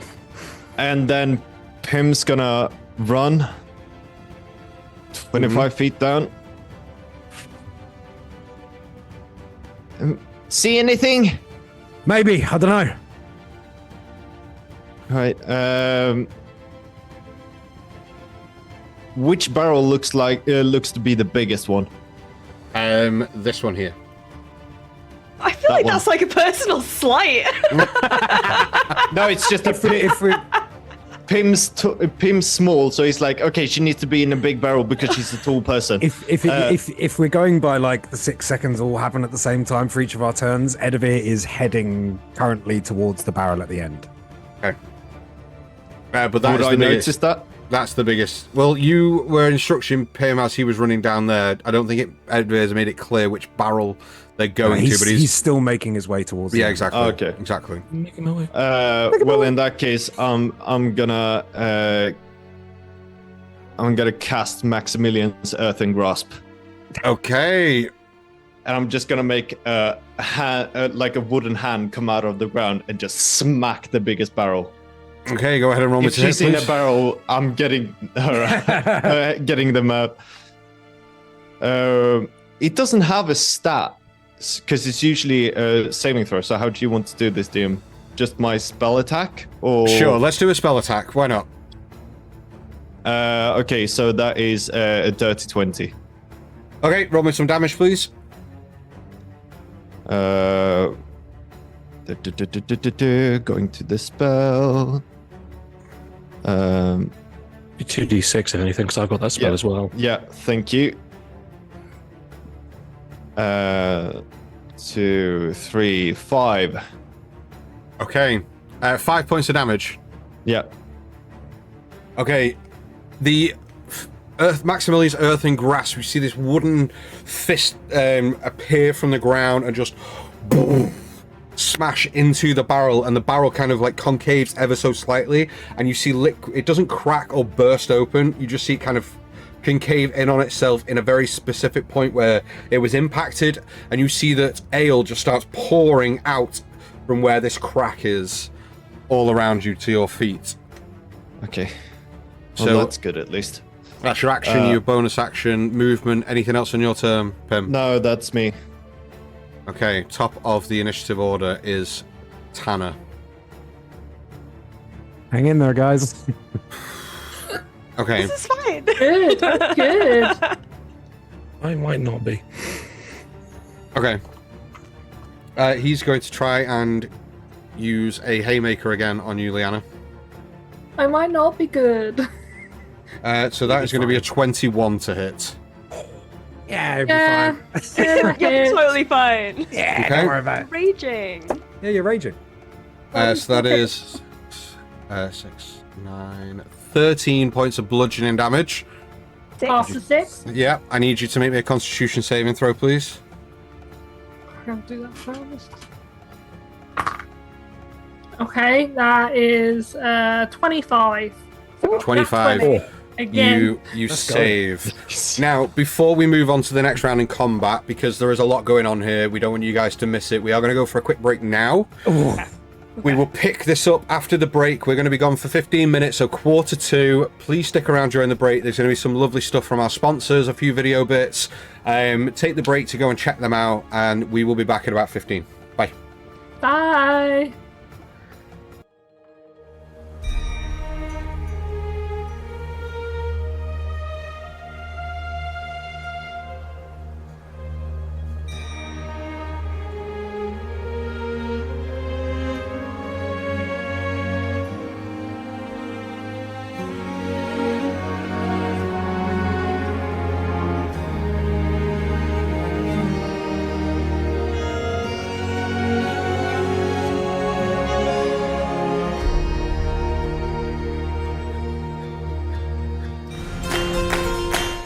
The Into the Wilds Battlemap book series from Tom Kartos returns with Volume 3, the Urban Edition. Into the Wilds is a collection of fully customizable, biome and region themed battlemap books for your favourite tabletop RPG. They are ideal for preset or random encounters, so you can be fully prepared no matter which direction your players choose to head in.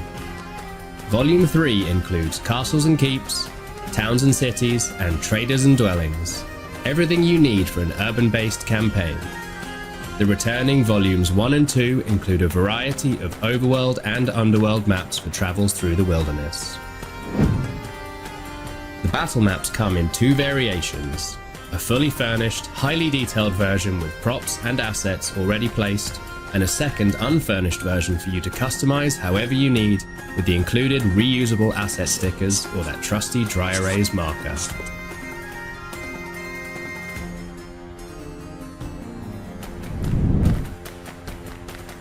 Each set also comes with the complete digital bundle for online play. Whether you play in person or online, the Into the Wild series contains everything you need to tell an immersive and compelling story with your friends. Back Into the Wilds Volume 3 on Kickstarter now.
Aerilon, constellation of 10 mysterious floating islands that hang in the stratosphere, each a unique treasure trove of different cultures, factions, and environments. Here, high above and obscured from the forgotten realms below, magic courses through the very air you breathe. In these lands, bravery forges destinies, and a legendary journey is about to begin.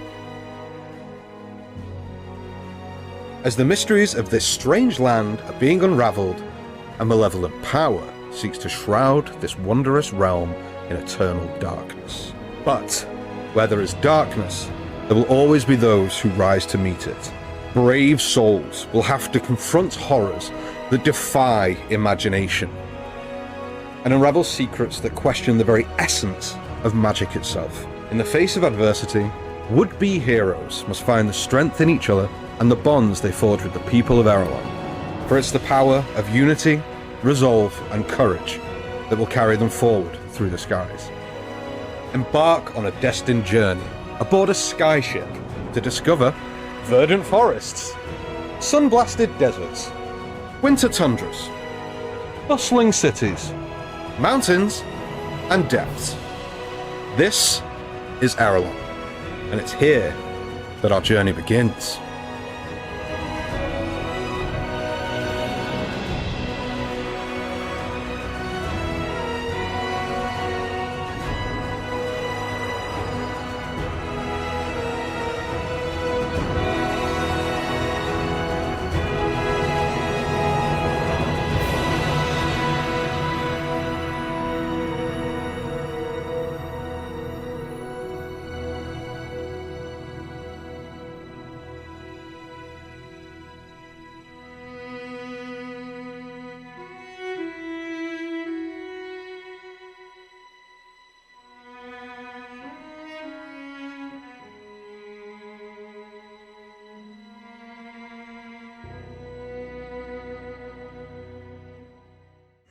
Hello, everybody, and welcome back. So we are in the...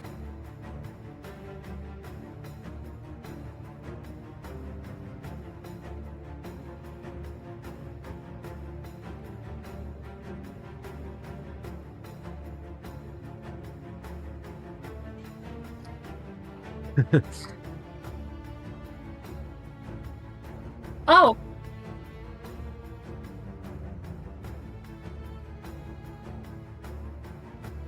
Okay. I apologize. Oh. So everything else, I had unmuted everyone else, but not myself. So Good work. what I said is, welcome back to Tales on Tap. Thank you so much for sticking with us through the break. If you did stick with us through the break, I want to know about it in the chat. So make sure you blow up our Twitch chat and let us know that you enjoyed our break video thingy. Cool, Liana, you're up. So, Tanner has just attacked you with a haymaker. Oh, okay, cool. Next in initiative order is Virgil. Liana, it's a hard lesson to learn, but you will learn it. Liana, what would you like to do? You have an action, bonus action, and movement. Yeah, she's gonna keep on with trying to slice this bugger up. So yeah, she's going in for another swing with her axe. Okay, go ahead and roll me to hit, please. Oh, wait. Your last attack was reckless, True. Yes. which means Reckless. Tanner's attack should have been with advantage. So I'm Well, just... it's a hard lesson to learn, Dan, but you you'll should've learn done it. Like, it's my turn now.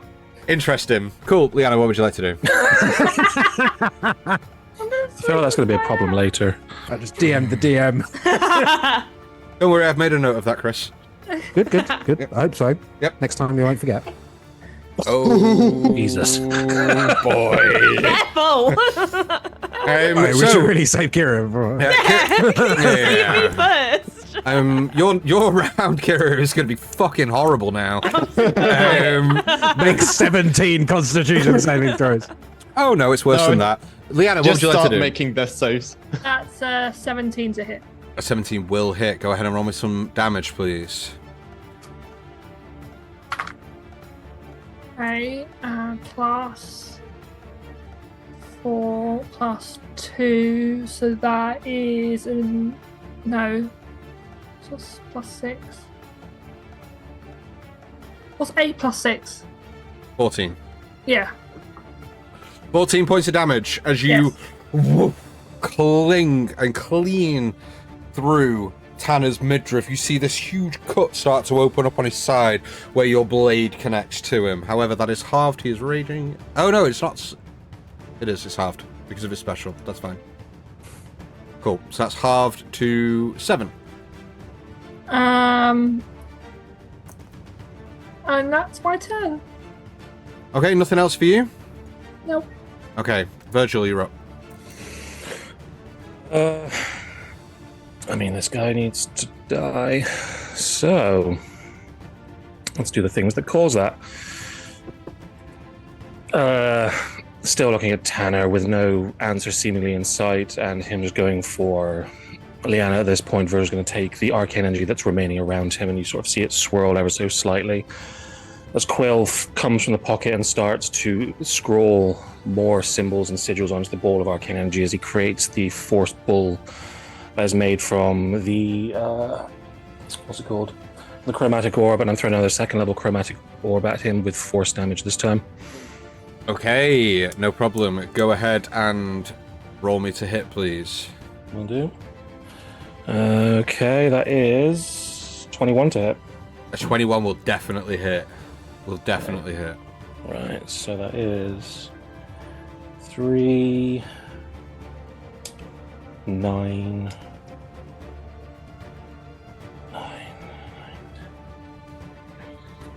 17, and 23 points of force damage. Ooh!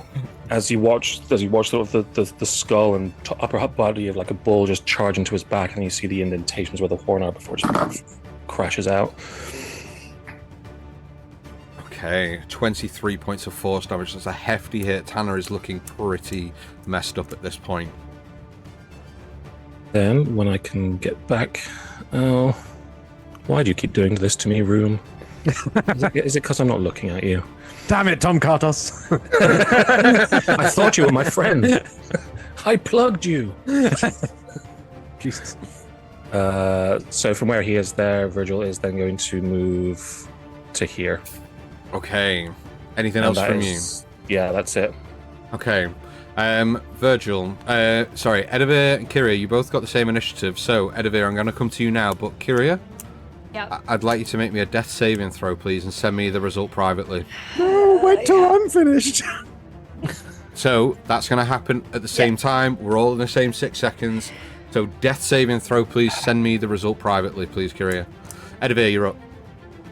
So, first thing Edivir is going to do is he's going to run up to this barrel. Yep. He's going to shove one of his knives in the top bit where the boards come together, where you can pop it off. And at the same time as wrenching that off, he's going to basically just push the barrel over. Okay, first thing I'm going to need from you then is an athletics check. Ooh. I have a feeling I might be using my inspiration. I will use my inspiration, a hero I'm using die. my inspiration. It was a 2. That's a 20, though. There you Oh, let's Thank you, Rintalana. Okay. Okay. Hell yeah. For a for a 20. I have a plus it. I have a plus 0.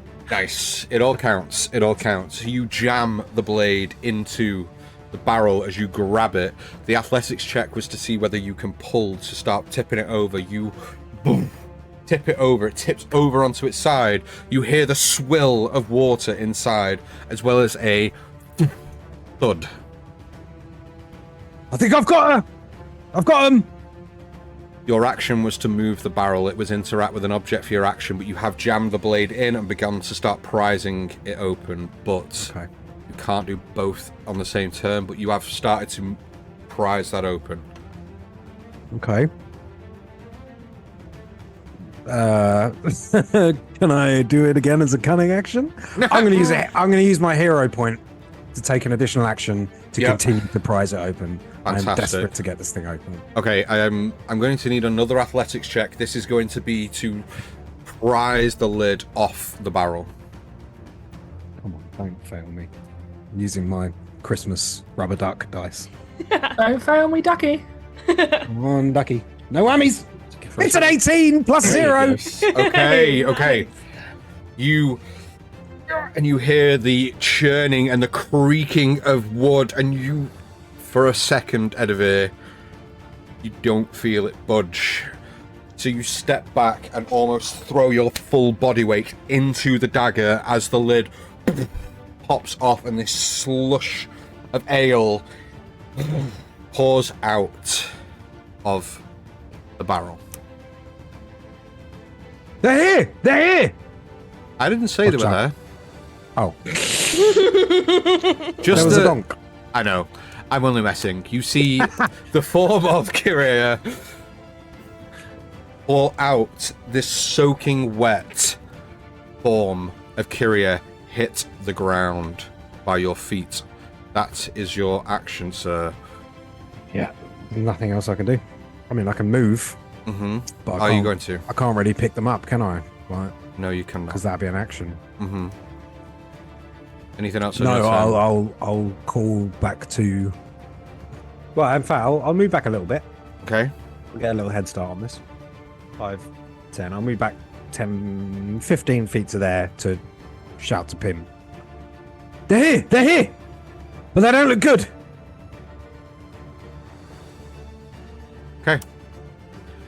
Next in initiative, Pim. All right. Back. Well, seeing that Kirias out, from where I am, Mm-hmm. can I see how they are looking? Yeah, they look Like, all wet. They you don't see. They're not moving at All right. all. Well, They are limp. on the ground. panicking and thinking of Ombrin and how Pim was too late. Pim is immediately throwing out a healing word as a bonus action towards Okay. Kiria. It's 60 feet. Okay. Roll me some hit points, please. That is 2 plus wisdom, so that's 6. Kiria, can you make a note of that 6 hit points, please? Thank you. And seeing as Tanner told him that she's not here, or I haven't seen her, and she's being stuffed in a barrel, Eddie, you would probably see Pim's face going blank. And then frowning as he just turns around and whips his arm out, and the Maximilian's Earthen Grasp can move 30 feet, which is, if it was hitting the big barrel, is precisely 30 feet towards Tanner.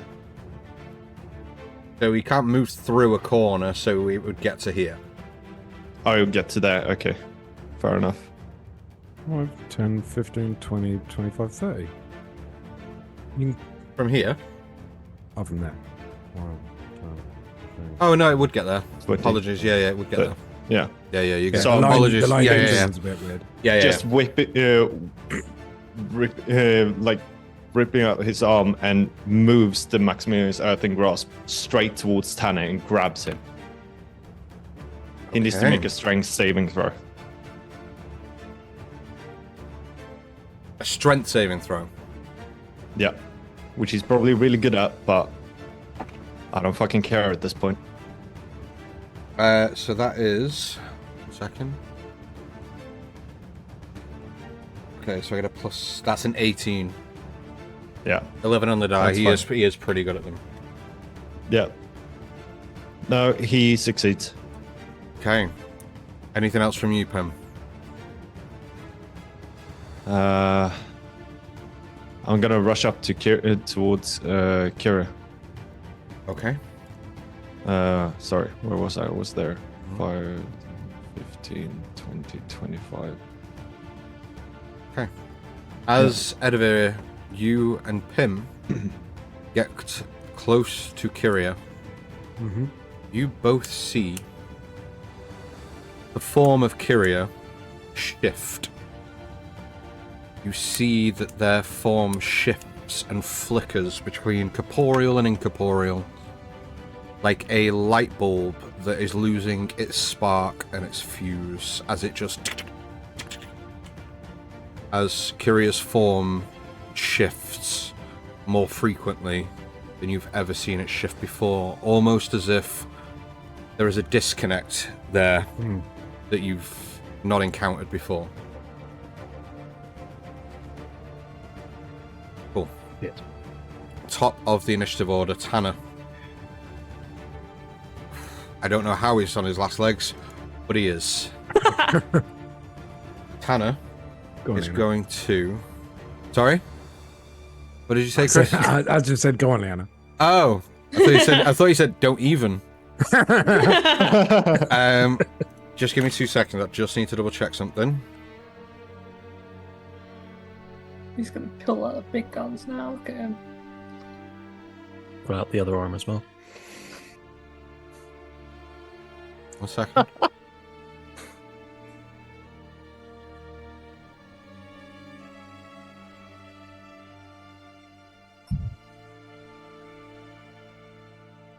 Okay.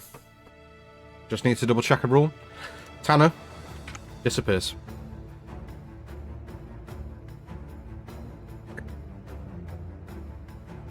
Is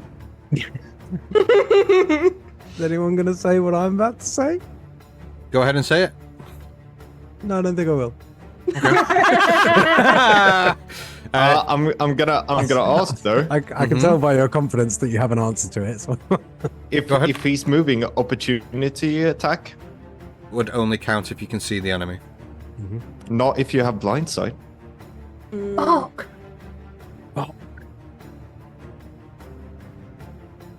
And Bark has blind sight. The Boken is on the field. It's a really good name for him. I like Boken. Sounds like an Australian. Like, fucking Boken. You're right. Can we change Bark's accent to Australian? Absolutely not. You're right, Pim. I'm twitchy for the second inspiration, by the way. Thank you. I think I'm gonna need it. 1 second, 1 second, 1 second.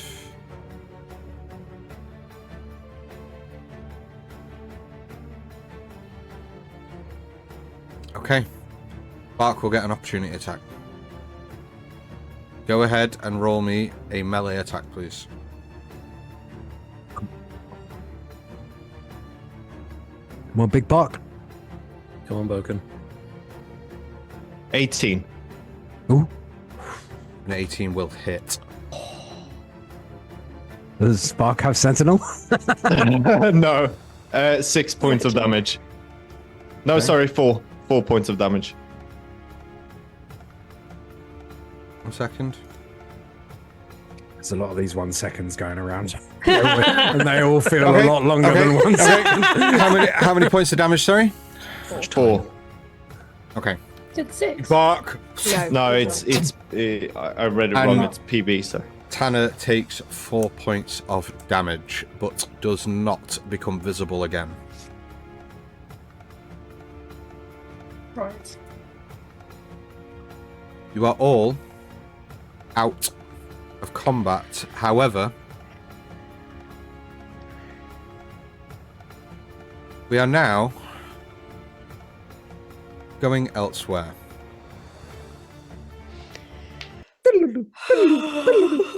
We venture back. A long way back. Kiria. Yeah. We arrive with you in the serene village of Morania.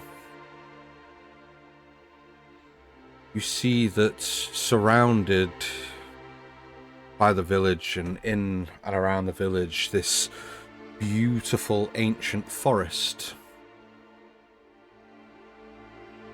You see the soft glow of the sun beating down through the leaves of the trees around you, creating this mist-match patchwork of kaleidoscopic colour all around. You, bathing in the sun, as you once did, you see the tall grass in and around your fingertips. You see your home, your real home. You see the small, one-story hut that you and your parents lived in.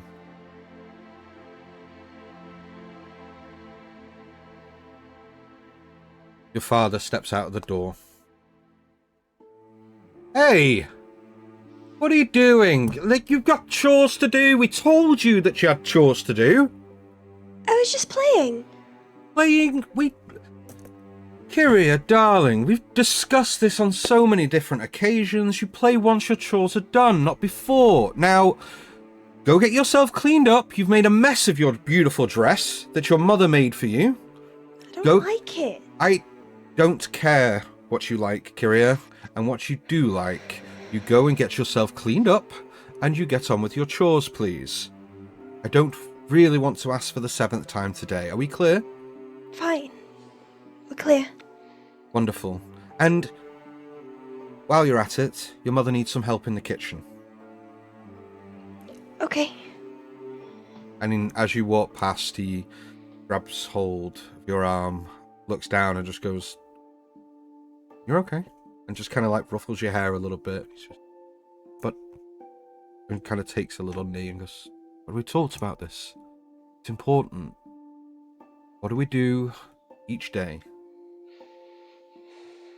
We breathe and we say, set out the tasks that we have for the day, and then we can enjoy it. But Dad, the stories you would tell about your time adventuring, I just wanted to, I don't know, I wanted to see if I could do that. And, you know, the worms aren't really great friends, but... Kiria, my love, your time for adventure will come. But when you're ready for it, and right now is not that time. Right now, we need to learn, and we need to grow, and we need to understand the world around us. And once we have that understanding, we can venture off into it. Because the world is a what? Scary, dangerous place. A scary, dangerous place. And your mother and I, we love you very much. And if anything were to happen to you, then it would just tear us apart. Something awful. Now, go on inside. Clean yourself up. Help your mother with lunch. And look, I'll sort the wood chopping out. Just don't tell your mother. It'll be our little secret, alright? Okay. Now go on. Create an adventure of your own while you're in there. I will. And you see your father picks up the woodman's axe from the stump nearby, slings it over his shoulder and begins to walk off into the forest nearby. You step in through the door of the home, and in front of you is your mother. Before we go into what happens next, could you please describe for me what your mother and your father look like, please? Yeah, sure. So, Jasenia, she is a probably about 5'8", 5'9" satyr woman with long curly blonde hair that reaches down to her like lower back.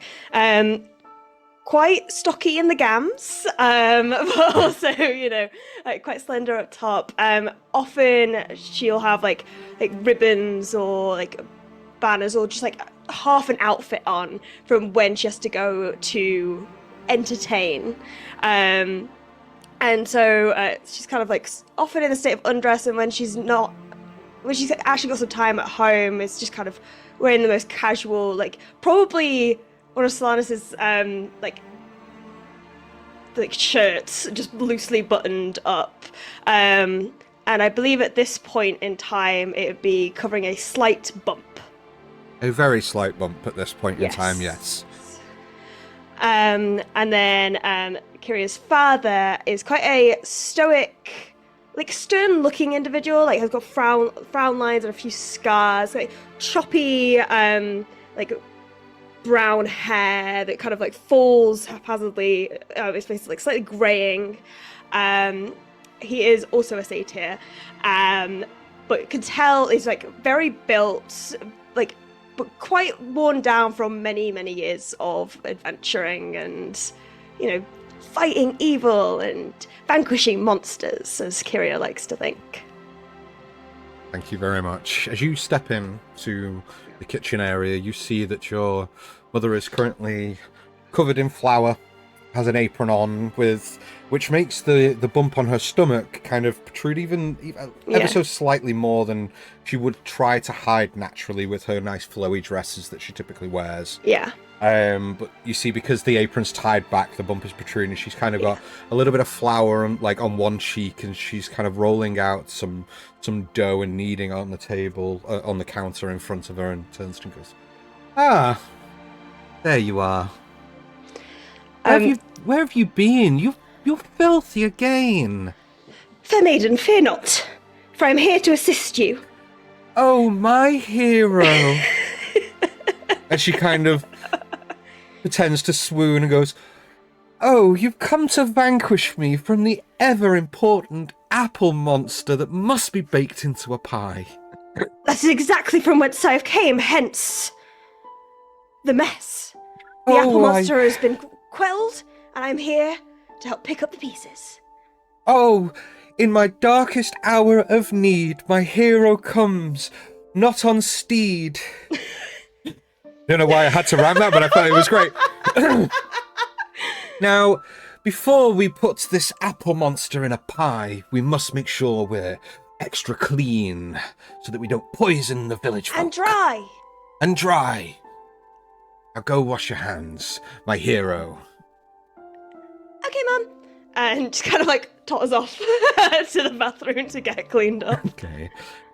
You go and wash up, and here back in the kitchen, and your mother you stand by next to your mum as she's kneading, and she kind of like puts one arm on your furthest away shoulder and kind of drags you in front and grabs your hands and goes, "Right, as we practiced, come on." And you like begin to knead, but you're not very good at it. You're all like fingers and thumbs, and you just kind of like just jabbing. I'm making focaccia. Yeah, exactly, yeah. And you just like jabbing it, and she goes, no, come on, okay. Well, you may not be a baker, but you're certainly a hero in my eyes, Kiria. Now, all that's left is we roll it, place it on top, we'll lattice it a little bit, we'll put it in the oven, and it'll be ready for after dinner. Now, what other chores do you have to do today? I have to do the wood cutting, and I've also got to check on the animals, and then tidy my room. That's right. And then what's that other really important job that we had to do? And she kind of places her hand on her stomach and looks at you wide-eyed with a smile. Sing to the baby? Come on. Now, you know this important job. Your father and I can't decide between the name that your father likes and the name that I like, and you're the deciding vote. Now, it's either going to be... But, okay, so, right, there are pros for either. So, like, Dakon, like, that's really good. Like, ooh, edgy, like, will instill fear in those. But also you could be like... Barnabas, and he'd be like Barney, and that'd be really cute and sweet. And as this conversation continues, your vision fades from this moment, and in the next moment, you are hand in hand with your father, different attire entirely. You have your hair kind of tied back, and he has your hand, and you're walking through the village, and he turns to you and goes, "Right, now you have the list, right? Now, remember, market day's important. If we don't get the stuff for Mother, then that's both of us sleeping with the animals tonight. So you have the list, right?" Got it. Are you sure? I'm looking. And you kind of see Kiria, and you kind of like are walking through this kind of tranquil village as you're passing people within the street. Make me a perception check, please, Kiria. Okie dokie. I don't know why I was checking my stats. It's a flat roll. It's 15. 15. So, time has passed since the lasting thing we mentioned. Mhm. The autumn leaves are falling all around you, the brown and reds littering the half-cobbled kind of walkways throughout this village. You feel a chill on the air around you. But with the 15, you see that there is a bit of commotion in and around the marketplace, and you overhear one elvish individual goes, "Yes, it's obviously not good. You know, I don't know what's going to happen. I don't know. I don't really want to leave." And the person who's talking to you goes, "Well, no, neither do I, but this is home. But, you know, if our queen decrees it, then what are we to do?" "Well, I don't know." And you're being your father kind of puts a hand on your shoulder as you look and kind of turns you away and like goes, "Now, come on, now. We go, and you hear his voice kind of raise a little bit, and he goes, "Now to the Apple store first, right? Where's the list?" Here. Now, Kiria, pay attention. Focus. You have the list. Wonderful. Now, first thing on the item on the list are apples. What else? We've got to go to the herbalist. The herbalist. Exactly. Because your mother's not feeling very well right now. Your nuisance of a brother seems to be doing a number on her, and we need to get her some ointment and some poultices to kind of calm the sickness, don't we? Yeah. Now, brave adventurer, are you ready for your first quest? I'm ready. The world is full of dangerous and troublesome folk. You find yourself in a strange village yet familiar. Your quest to find 6 apples, red in colour, and to not be scammed by the evil apple merchant. You have the 2 golden galleons. Yes. And he hands you 2 gold coins. Now remember, be on your heels, young adventurer, for trouble lurks around every corner. I can do this. We will rendezvous at the herbalist shop. Be swift like the wind. I'm on it. And he pats you on the back as Kiria just starts darting off through the market towards the apple stall. A flash of bright white. You feel your father's arms kind of around you. You are surrounded by people. Everybody from the village seems to be here. You find yourself in a place that you've only been in once before, the High Elven Court, within the village of Morania, high seat of the Elven Queen. The place is packed. You are towards the back, being members of the common folk within this town. You kind of tug on your father's sleeve. Okay. And he kind of picks you up onto his shoulder and sits you on his shoulder, and you can still struggling, and he goes, begins to look around, and towards one side of the Elven Court there is a statue of this elven warrior. Now, this image brings back some fond memories, Kiria. The first time you saw this was the first time that the image and a vision of a hero entered your mind, and from that point on, your father became that very hero in your eyes as he kind of walks you over and kind of hoists you up and picks you up and places you on top of the statue and just kind of stands below. And you see that as you look down towards your father, who is stood next to your mother at the time with his arm round her, he's looking up at you, and you see...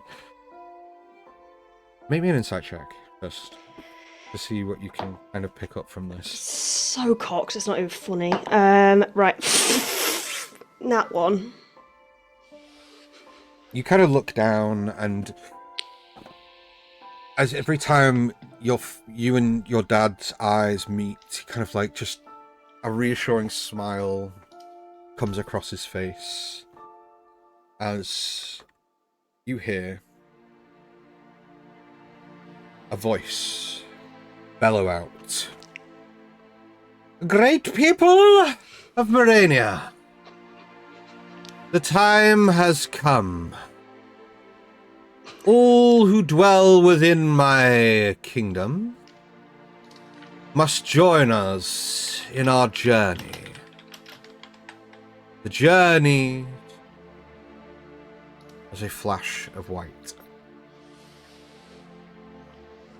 You find yourself with a small stick placed on your shoulder, with a sack hanging from the stick.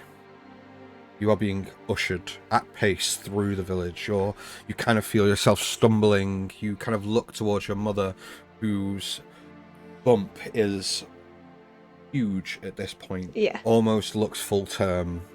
You see there is a single tear pouring down the cheek of your mother, and your father kind of with his hand behind him grasping yours, and you just kind of keep him pace, walking at speed, and he turns and goes, Kiria, come on, move, now!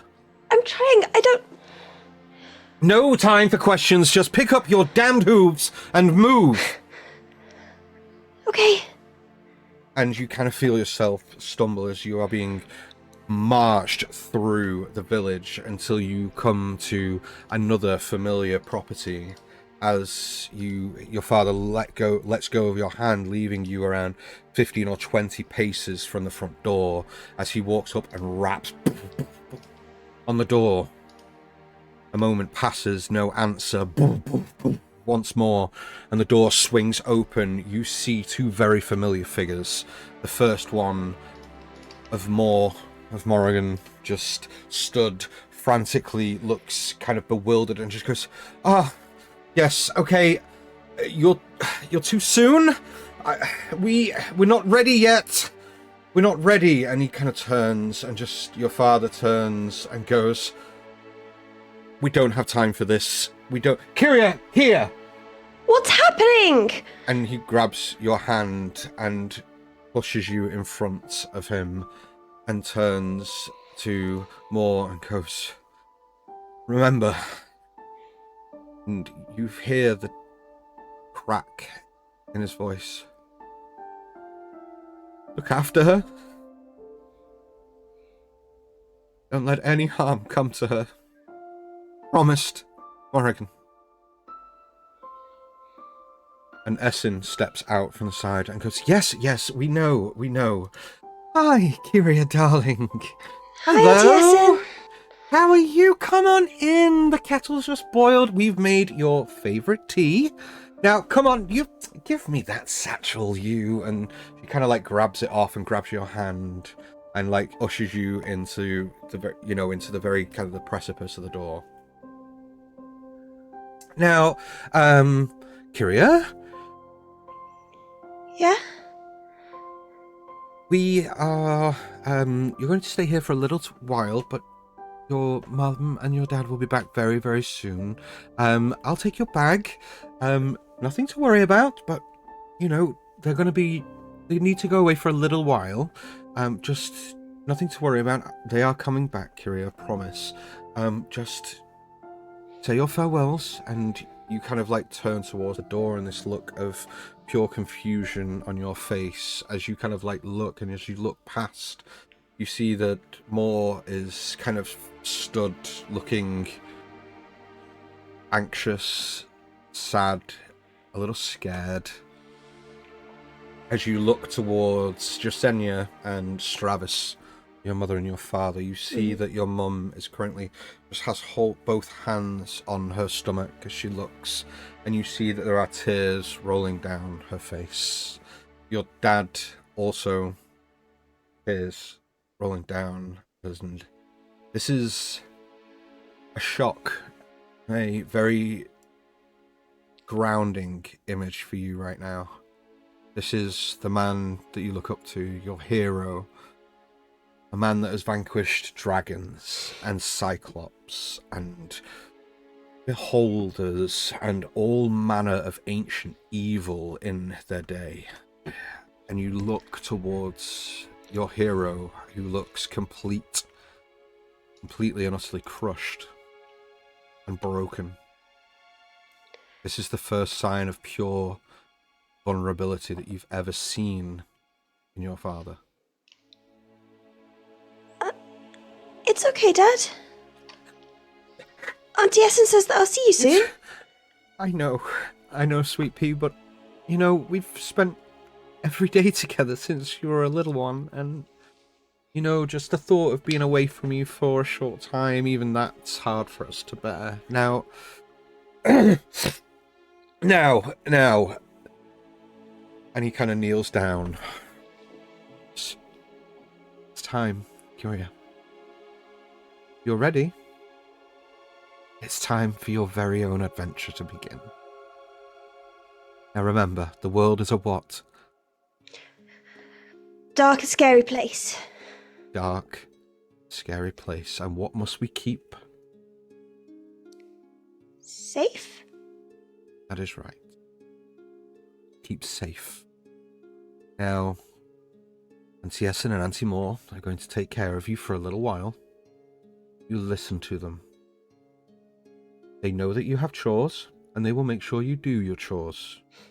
They've promised that if you don't, they will tell us. Isn't that right? Moore turns around and goes, oh, that is right. We are going to put you to work, young lady. I think Kiria just looks to Essen, like, with pleading eyes, Yeah. like...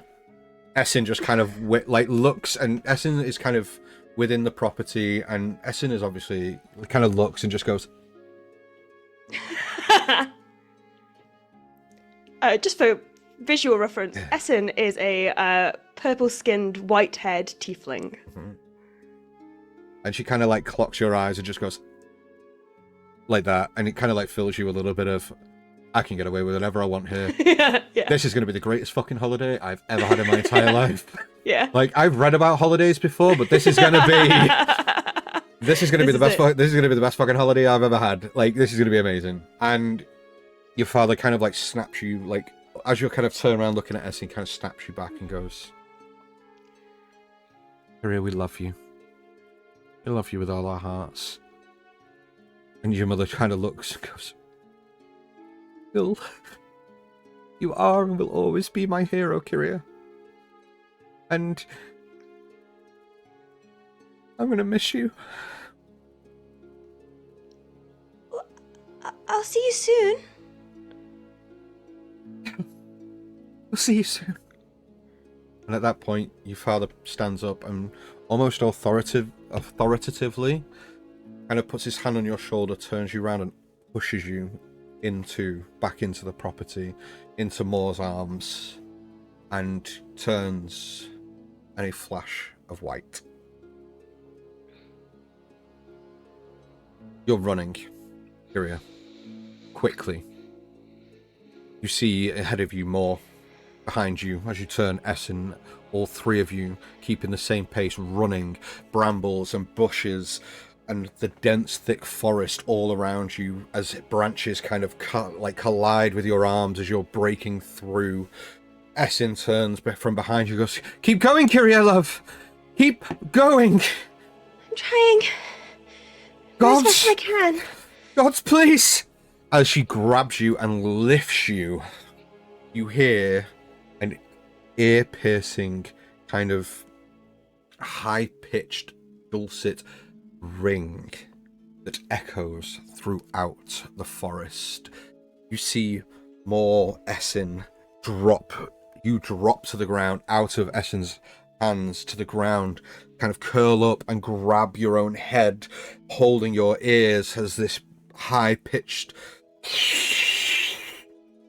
As you open your eyes, this bright, luminous, whitish gold light erupts from behind you, and like a shockwave of colour towards you. More, about 15 feet behind you, on hands and knees, begins scrambling towards you. No, Kiria, no, no, no!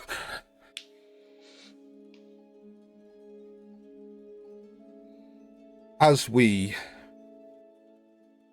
arrive at Kiria's side within the cellar of the Tanner's Mark, Edivir, Pim, you see Kiria's form flickering between corporeal and incorporeal. There is no stability here. There is a disconnect. Something is terribly, terribly wrong. I immediately rush up and start doing chest compressions because they've been in liquid for a long time. So I'm doing chest compressions and pumping guidance as I do. Okay. And just go, "You're here. You're real. You're real, Kiria. Come back." As you compress the first time, lift your hands up to compress again. Your hands slip through the form of Kiria. You raise them out as the form flickers in and out of corporeal to incorporeal. Corporeal to incorporeal, thank you. So, corporeal is a different thing entirely. As your hands slip through their form and out of their form again. I have a hero point, right? Yes. Yeah. I believe Can I so. buy a spell slot with that? You can. Can You I buy a buy- second level? It's a first level spell slot. 2 hero points for a second level, which we don't have. The rest of you, Leanna, Virgil, you race down the corridor towards the rest of the group. Edivir is just kind of like, I don't know how solid Kiria is right now, but he's kind of trying to rest their knee or like the back of their neck on his knee, and it's just kind of giving little face slaps, Okay. like on either cheek every now and then, and just saying, "Come on, come on, come on, you're okay, you're okay, come back, you're here. Never far away. We're never far away, Kiria." Edivir, you notice that Kiria is not breathing, is seemingly lifeless. Another cure wounds. Go ahead and roll me some hit points, please. I think as Liana has come to the end of and seen them at the end of the corridor, she knows that she can't do anything. And as the snow around her just billows out and fades, she just kind of drops to her knees because she thinks she's dead and they're failing. Mm-hmm. She's silent, but she just on her knees there. 8 points. Make a note of those 8 points, please, Kiria. Yeah. Thank you. We're not 100% sure that Tanner's gone, are we? He just disappeared and then it sort of went quiet, I'm guessing. Mm-hmm. Yeah. So kind of still stuck in the battle mindset. Virgil would have heard that Gary's been found and that they're in a barrel, but the adrenaline, the sort of the fierceness he felt when fighting was still very high within him, and he's sort of looking around. Coward. Fucking coward. You ran away before we could do anything about him. Fine, Tanner, you want to play these games? I can do this too. And he's going to start searching just the table for anything that looks like flour or something that can just be spread across the floor like a fine dust, or essentially he's making something that can create tracks should someone walk through them towards where they are right now. And he's just trying to create like a layer of flour or sugar, salt, powder, whatever he can find in large quantities, and just start sort of like spreading as he walks back. Okay. Go ahead and roll me an investigation check, please. Okay.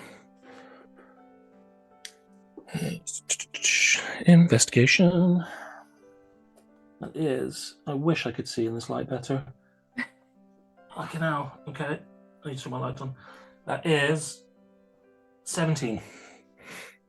You do find a very small bag of half-open flour. Yeah. About 2/3 of it left. but you do manage to like start rummaging through all the shelving units within here until you find it, and you essentially just start scattering this across the ground. Yeah. So sort of that, where the corners come together in this kind of area here. Mm-hmm.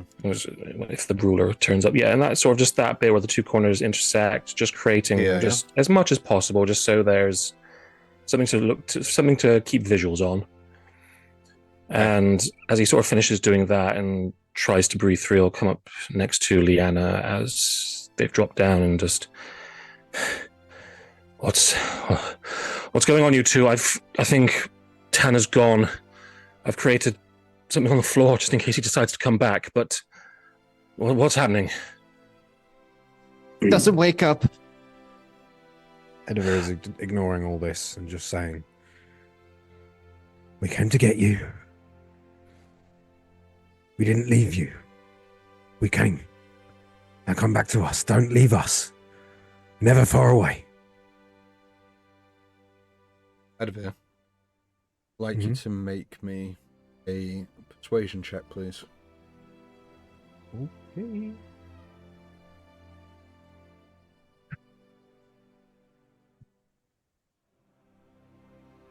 Okay. 13. Okay. And then after he's said this, if he's not seeing any response, he'll just close his eyes and he'll just say, "Milani."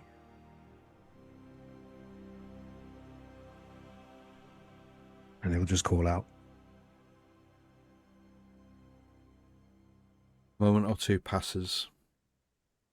You see Kiria's form become corporeal. Totally.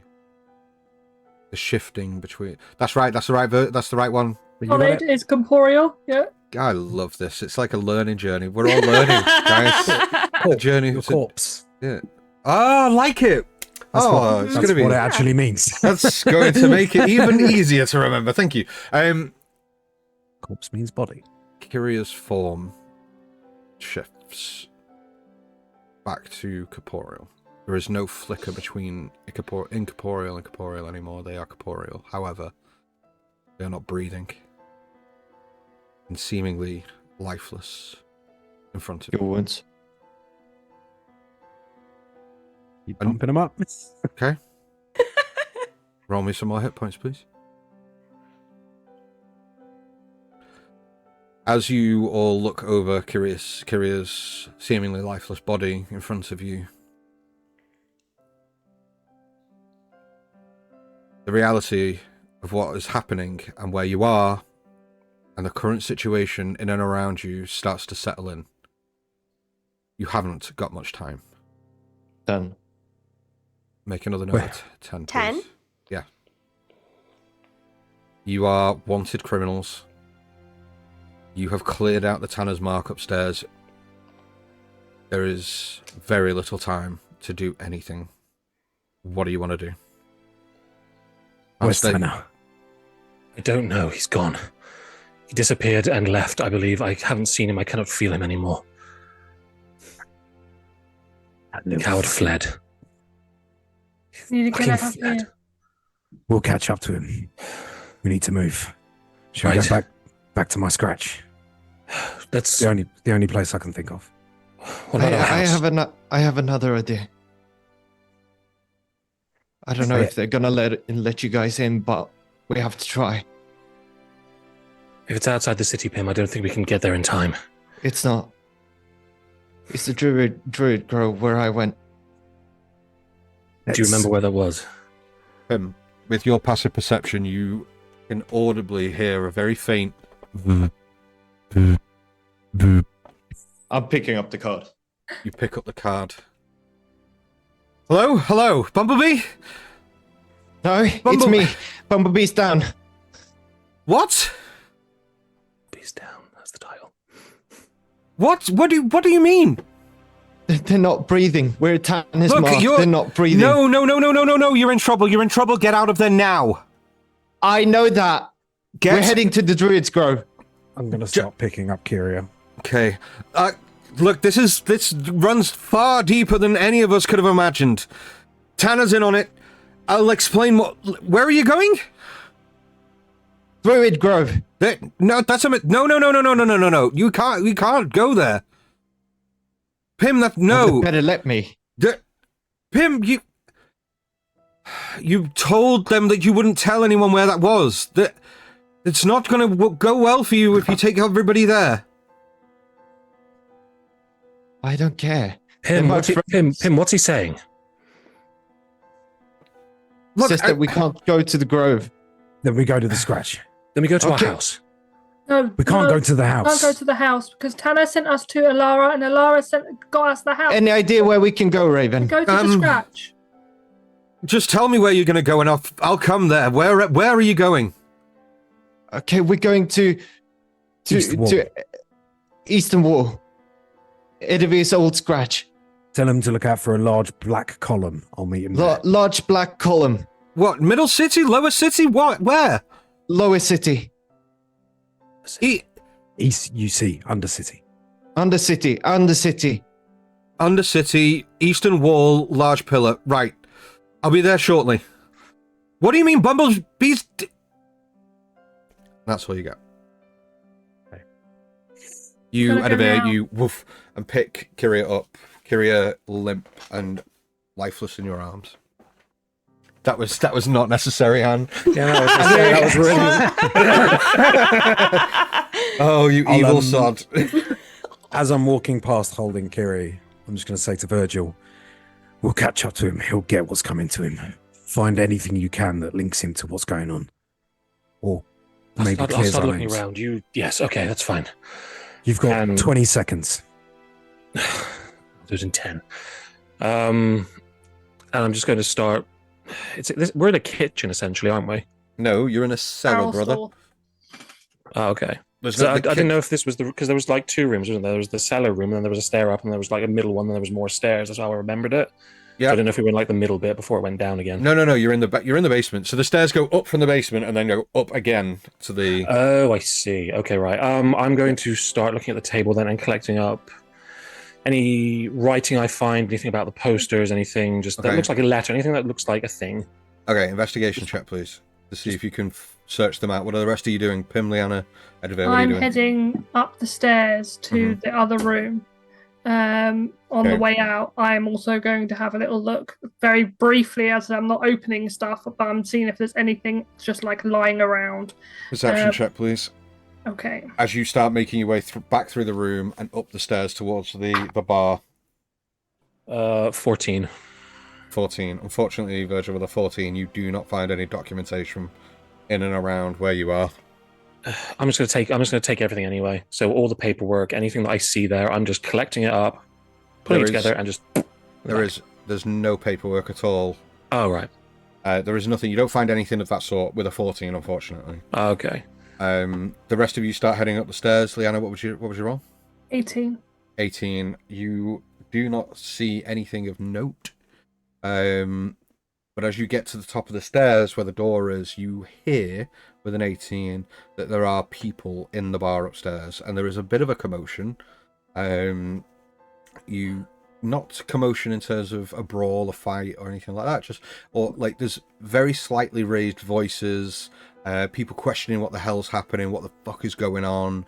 You can hear around 5 or 6 different voices, like incoherently, hard to pick out what each one's saying, but you do hear these voices raised in the bar above you. As they come up behind me, I will tell Edivir. It's like 5 or 6 people. It's worth the risk. Here, take them. I take them and I kind of sling them over my shoulder a little bit, just in case I have to fight. So as you sling them over your shoulder, you hear as like a little bit of ale pours down your back. But they're just drunk. We're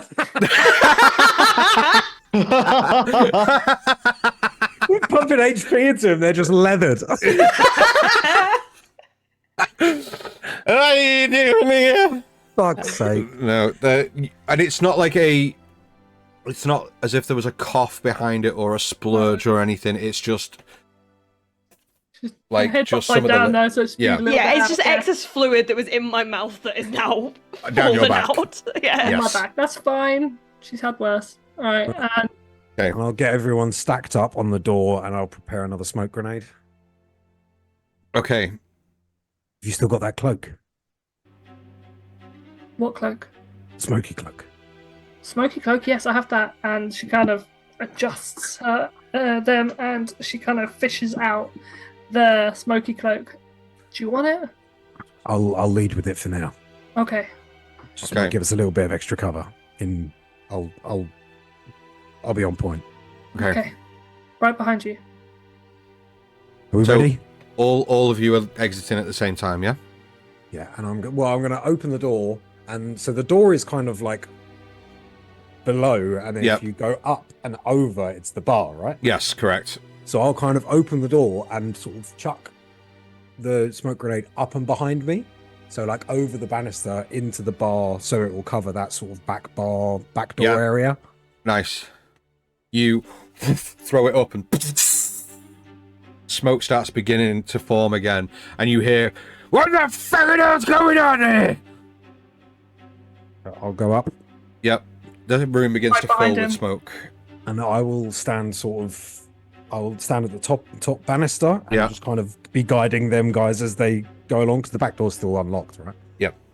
Yeah, I'll just be guiding them out, pushing them Okay. towards where the back door is. You all safely make your escape out of Tanner's Mark. The five of you. Apologies, Kiria, you're still here, sort of. In body, not in spirit. We don't know that yet. Lots of spirits. We'll see. Before I leave, I'm going to slam the rusty dagger that we got when we were broken out into the bar, Nice. and You I'm leaving it there. class. Do you have inspiration currently? No, You can have it. That was fucking amazing. thank you. Really, really good. That was amazing. That was really good thinking outside the box. Love that. So you've left your mark at the Tanner's Mark. Mm-hmm. Like it. You all I'm escape gonna out. leave a couple more fucking marks on him when I find him. The fucking. Sorry. You exit the Tanner's Mark. You are going to head directly to the Scratch, but keep under cover, I assume. Indeed, Yes. yes. Yeah, group Pass spell. well trace.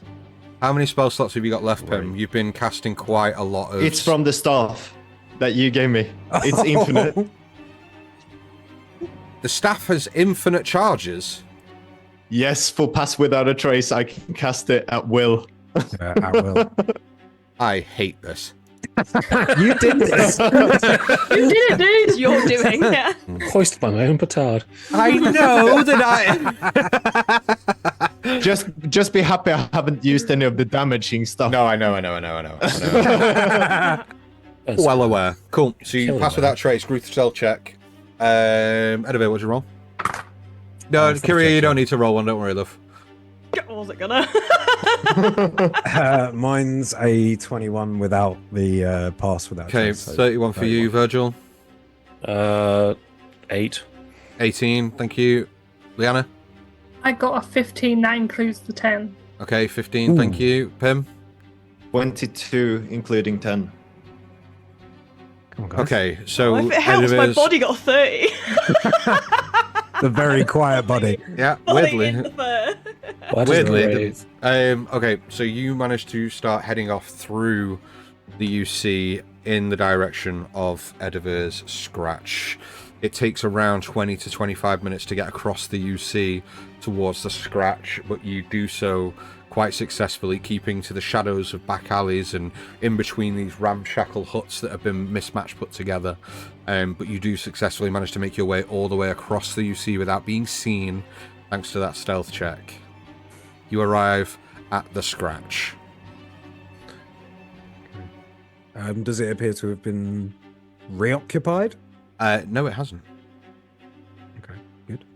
And I will pull up the sort of large metal door flap that leads down, sort of usher those guys into it. As Edivir lifts up the flap and tries to usher everyone inside, Virgil's going to stand just before them and go, right, you all wait for me here. I'm going to go and see if I can figure out what exactly is going on with Kiria. If I can get more information, maybe we can do something to help them, but I can do it faster if I go alone. I will Where are you going? to the library, or potentially somewhere else. I don't know, but I need to... That's all the way up in the middle city. Yes, it is. And I'm more than capable of going by myself. The fact of the matter is, I don't know what is wrong with them, and neither do any of us, and we could be sat here for days, not knowing how to restart their life. And quite frankly, we Everyone want in the city is going to be looking for us. Well, They're looking for all Can of you us, can though. you disguise yourself? I was a student of transmutation. Don't worry, I have ways of making myself unseen in the city. I will be fine. But quite frankly, none of us know what to do, and I need to figure this out. For all of us. Do you want my cloak? This one that Take it. Yes, I'll pull it out from underneath Kiria and hand it to him. Kiria, dexterity saving throw, please, as you fall off the No, I'm joking. I'm not that evil. It's not, is the Cloak of Elvenkind? Yes. Yeah. Well, sort of takes a moment and goes, oh, I do suit capes, that's fine. Thank you, darling. It's all... And he sort of throws it on and pulls the hood up over his head. Before you disappear, she puts her hand, the other hand that's not holding Kiria, on your shoulder. Be quick, be safe, and for God's sake, don't get caught. If I have not been quick. That's what I'm known for. if we get separated, if we have to leave, don't go back to our house. Go to the ship. Go to the ship, or before you leave the city, if we have to leave and we have to go somewhere else, we'll try and leave word somehow with Moore and Essen. Yes, I have a good relationship with them. That'll be fine. That won't matter. No, I know it won't. It's fine. I will do my best not to be long. If the Raven is with you, they are exceptionally good at finding all of us, so That's true. I promise I will not be more than an hour or so. As much as I can do. We need information, and I can do this. So take care of them for me, okay? And take care of yourselves. Yeah. Don't worry, I'll see you all soon. It's not the end, it's just a rough beginning. Good luck. Dag, could I have your dagger quickly? Him stabs Virgil in the eye. How dare you live? This will make me quicker, it's fine. Betrayal! Kiria's got it. I don't need weapons, Pim. I'm... No. It's not for that. It's to signal the Raven to come here. I was going to just go to the pillar and go and collect him. We're fine. You go. You will figure it Quick. out. And I will return with what answers I can find, okay? I promise. Be Okay. safe, all of you. I have actually come to care quite a lot for all of you. And he throws the hood up and just starts walking into the most direct alley he can find into just the shadows of whatever small buildings he can find. Okay. And with that heartfelt admission, almost the first time that any of you have heard Virgil admit that he holds you all in care and fondness. No, I'm a bitch. The cloak billows behind as he races off into the shadows. Jack Sparrow style. I hope he knows what he's doing.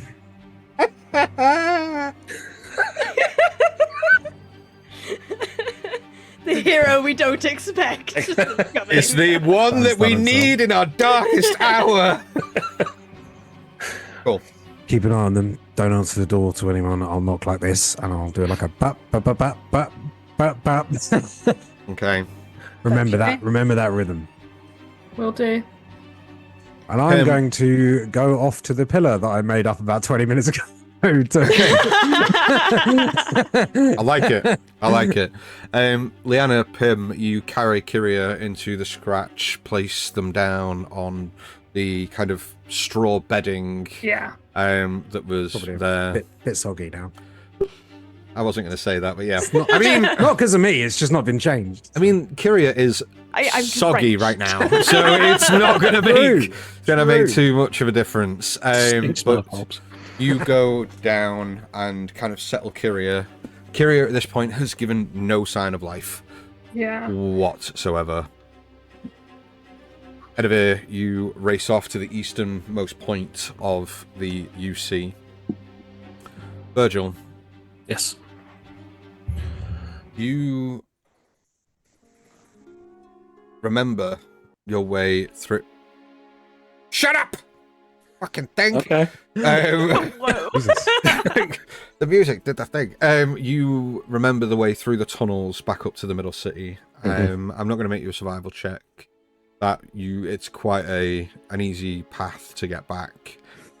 You breach through the manhole into the middle city, pretty much out of breath, like wheezing. Never getting easier.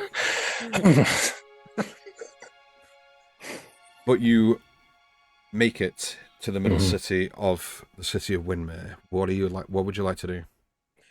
So, stress to the nines, but knowing that information it's the only thing he's ever had to ever be of use to people. It's the only thing he's ever had to do is learn and try, and he knows that the best place for that is the library.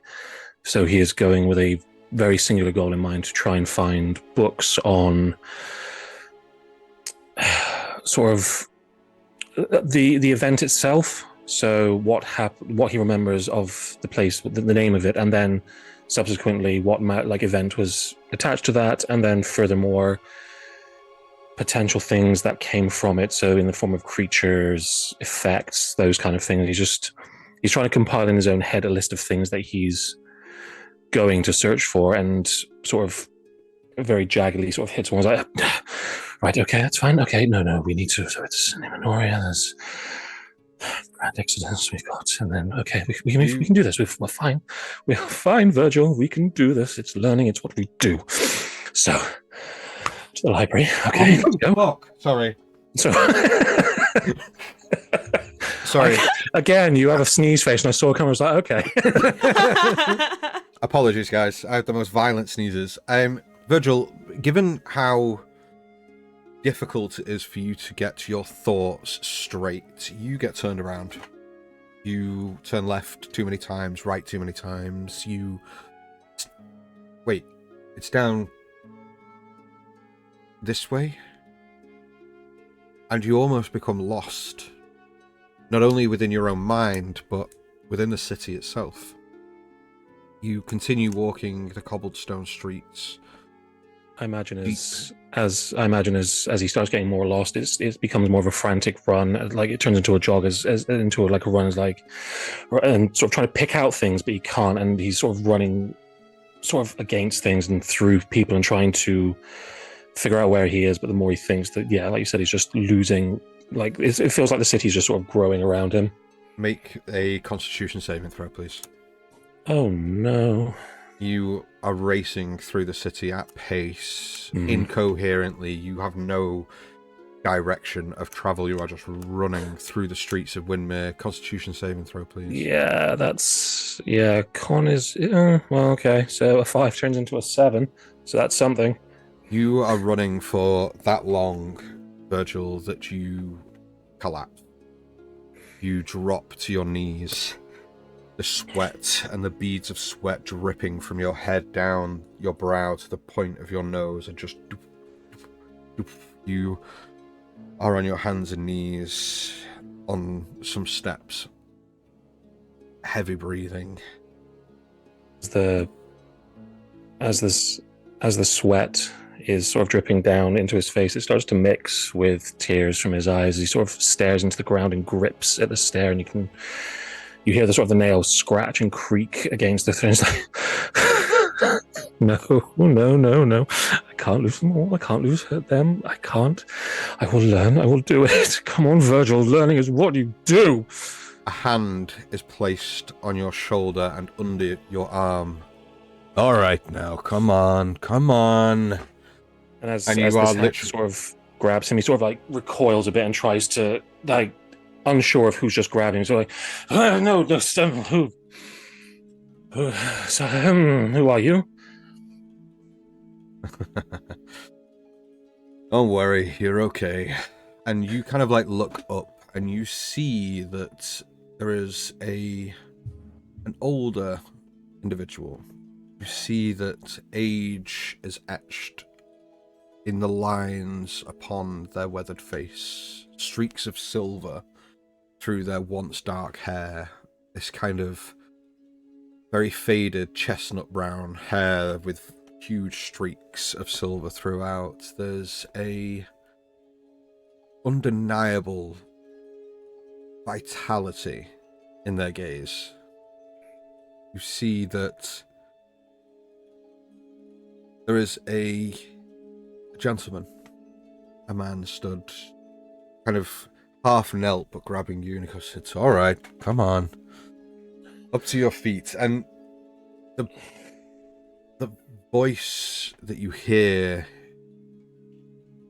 washes over you and calms you, reassures you as he pulls you to your feet.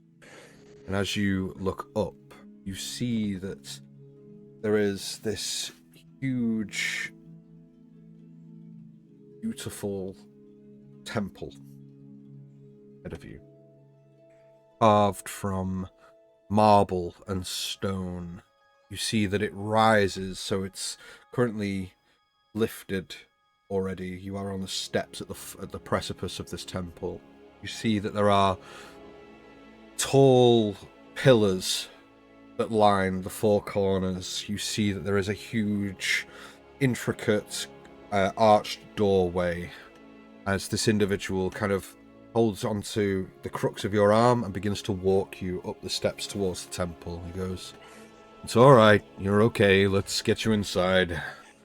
And you, as much as you would be untrusting and wanting to run in the opposite direction, your feet and legs are so heavy they feel like lead.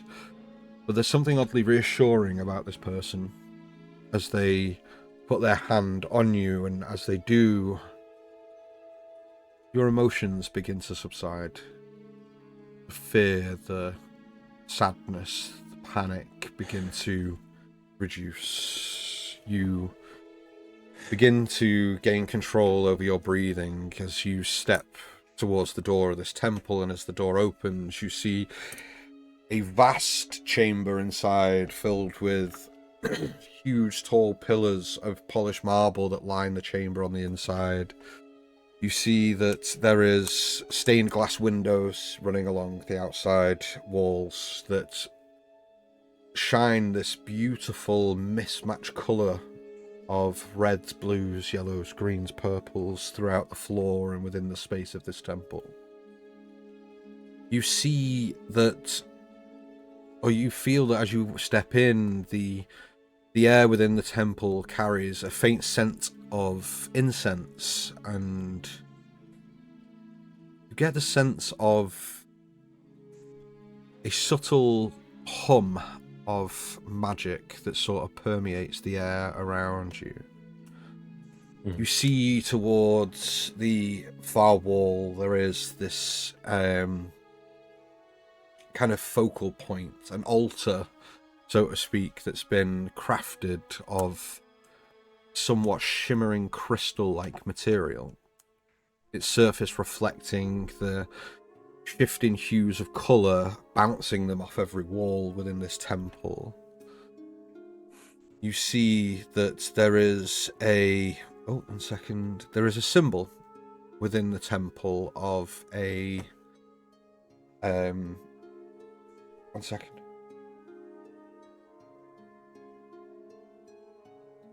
An Ouroboros, so almost a circular symbol atop this altar. The voice of the individual next to you turns and goes, "Well, it seems like you've had quite the day. Come, sit with me, brother, and talk." Yes, it's been a rough couple of weeks, actually. Why?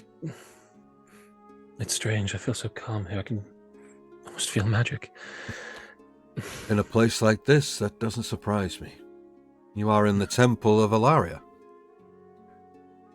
Could I make a history check? See if that rings a bell? Sure, yeah. Within Roll me a history check, yeah. within sort of more text than religious text.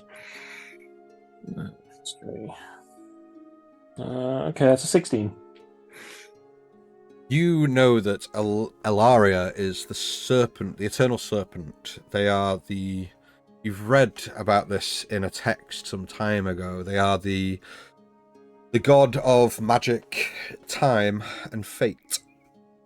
You know that Elaria is a divine serpent whose scales represent, or it is written that the serpent's scales represent the threads of fate itself. It is believed that Elaria is the source of all magic, and her followers typically include wizards, clerics, sorcerers. And as you kind of look towards the Ouroboros, it kind of sinks in that you are now in the temple of Elaria. Now, don't worry, everybody has bad weeks. Bad weeks don't make bad months. Bad months do not make bad years. Bad years do not make a bad life. This is just a small pebble in a sea of experience, my friend. How terribly rude of me. Allow me to introduce myself. My name is Ayla. Oh, it's a pleasure. My name is... Just out of curiosity, you don't recognize my face at all, do you? I can't say that I do, although I very rarely come across genassis such as yourself. I have once or twice in my younger years, but no, I can't say that you are familiar. Should I recognize you? Depends how much. It depends how often you go outside the temple, but for the time being, my name is Virgil. It is a pleasure to meet you. And to be here in, from what I've read, the home of, or at least the home of the god of all magic. Yes. Yes, Elaria is exactly that. Now, is that why you've come here? You seek the guidance of Elaria, the Eternal Serpent? If you wish it, I can share with you some wisdom that I've gained on my own journey. You see, I am not as young as I once was, and I have journeyed here from afar. Straight across Skyhaven, would you believe, from Storm's Reach. See, there is no temple for Elaria within Storm's Reach. This is the biggest and most focal point of worship within this continent. So I have ventured my way here to hang up my rosary, so to speak. Not to say that I am putting my faith behind me, but the days of adventure are for younger men. It feels like my days are just beginning.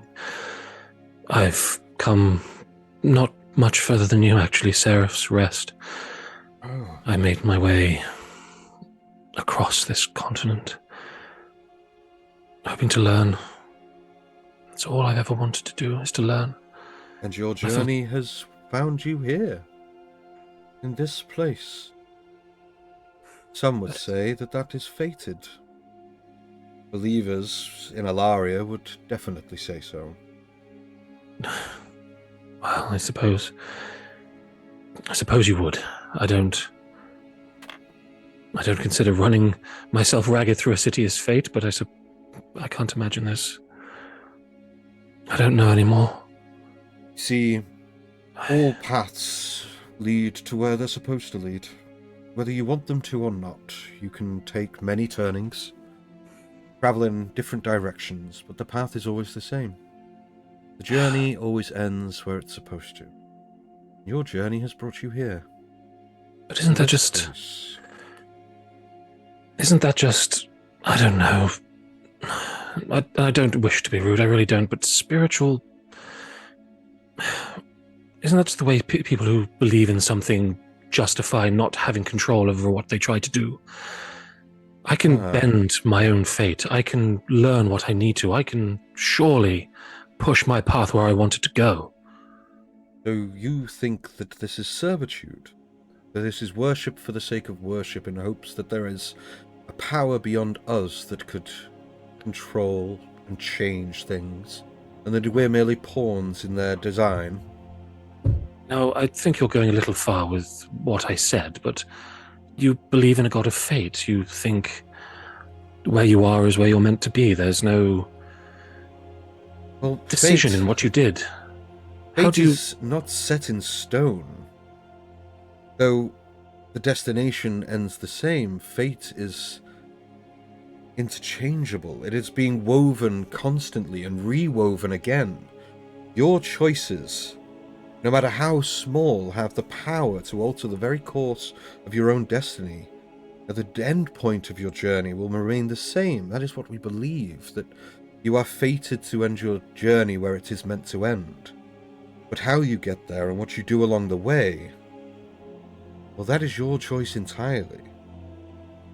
And if you choose with care, your actions could be guided by wisdom, compassion, and by faith. Faith and magic. Faith in yourself. The magic comes afterwards. You see, magic is but one thread that's woven by the divine hand of Ilaria. You must embrace the flow of magic. And when you do, you'll find yourself dancing among those threads. See, magic is all around us. It can be tapped into at any point. Some are born with an innate ability to tap into that through their bloodline. Others learn to tap into it via learning and books But there are those who understand that there are different paths. That if we allow ourselves to open our heart to the magics of the world around us, the magic itself will seep into us and allow us to control it for a mere time. Virgil sort of listening and then staring towards the large sort of circle Ouroboros in the center, and at the end of the room, kind of stays silent for a few minutes, not minutes, but just sort of stays silent, sort of contemplating for a second, and then sort of wiping sweat from his brow and properly taking a seat back and just breathing out slightly. He turns the figure and how do you let go? How do you possibly let go of that kind of control? See, by wanting the control and by reaching and striving for it, you often find after a time that it is no longer yourself that controls it, but it you. The simple answer is to just let go. You need to understand that the belief that we hold here within the faith of Ilaria is that, as I said, everybody is on their own journey. Choices can be made and the journey can head in different directions, but the destination is the same. And it is about understanding that by letting go of the control of where you're going, you enjoy the journey far more. It is the people around us, the magic around us, because people are magic too. Life itself is magical. Now, maybe I forgot that. People in our faith, they don't often yearn for the control of it. They embrace it for what it is. A temporary passing of power. You see, all energies are transferable. We can put energy into the world and we can take it out. But if you try to take out more than you put in, there is a disbalance there. And that is when you get the good versus evil archetypes and you find that people become hungry and power-lust, and sometimes that's when the control element that you so desperately yearn for comes further and further out of reach. See, by putting more magic into the world and pouring the energy into what you believe, it is reciprocated tenfold. And Ilaria is, well, very generous. But it doesn't come at a free cost. You must change how you see things, so to speak. It isn't instant. It's not something that I can teach you to do now. But over time, you'll understand. You see, the path of a cleric, like myself, is not one of servitude. It doesn't demand great penance and worship and unseen, ungodly hours of prayer, but sort of a communion with the divine, an understanding, a Partnership. partnership indeed. Seek not power for its own sake, but rather, and you're probably not going to like this, given what you've said already, but enlightenment, an understanding. And in doing so, you'll find yourself aligned with the will of the Eternal Spirit, the Eternal Serpent herself, Ilaria. Or if you seek power, comes the disbalance that I mentioned, and the control becomes out of reach. And you'll find that the wonderful magics of the world around you begin to fade.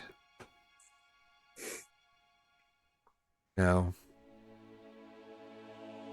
as I have embarked on a journey throughout my life, take it from an old man. The journey's far better than the destination. It's okay to not be in control. See, I'm sorry. I didn't mean to interrupt. Continue. No, it's fine. I very rarely listen as much as I do. I probably should more.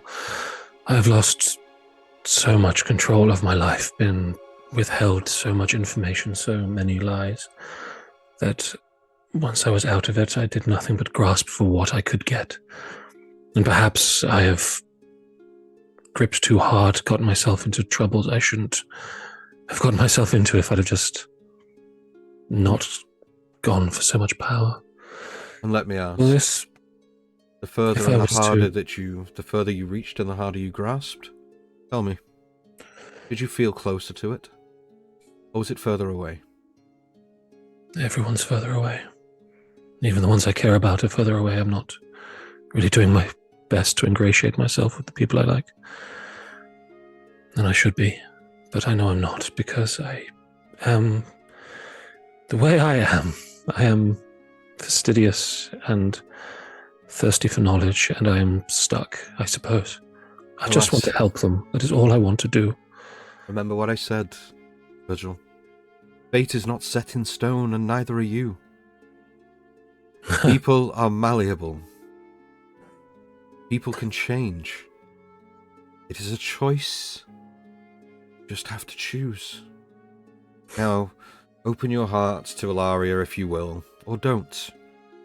Once again, it is a choice. I've made mine.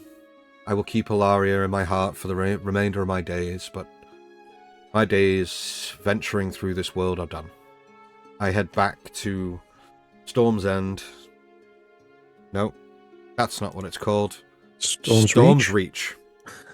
Storm's End is in Game of Thrones. That's where the Baratheon Yes, held their seat of power in the Reach. Anyway, I'm heading back to Storm's Reach tomorrow morning.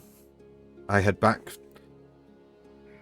to retirement to spend my days basking in the sun, watching my once beautiful brown locks turn grey, and I watch this life fade from my grasp. Your days are young Virgil. You need not only but to choose. So, take some time.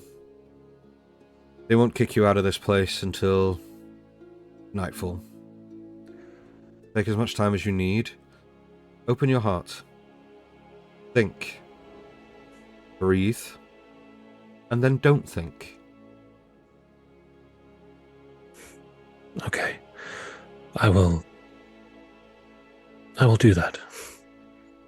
I will not set myself in stone, as you so aptly said. Now I have my prayers to go about, but if you're still here before I go, I shall come and see you again. Okay. I will. And he puts a reassuring hand on your shoulder and holds out a small symbol, a metallic Ouroboros on the end of a metal chain. Virgil, sort of, with not much of a word, just sort of nods graciously and takes it in hand and just stares at it for a while, just keeps it in hand. And as you look up to say something to Ayla, he's gone. Across the other end of the temple, praying. He could have been there for 10 minutes, an hour, seconds. Time seems to have passed slower than you expected. Your eyes fixated on this Ouroboros in front of you. Virgil, the first time since leaving your home with a purpose, you feel as though you're where you need to be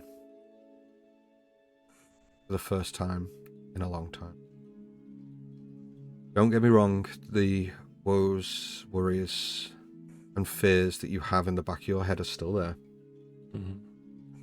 But the want, need to try and fix them, no longer there. Not that you don't want to, but there is no desperation. There is no uncontrollable desire to fix a wrong that you are not in control of. More of an acceptance for what is, and a want to change what will be.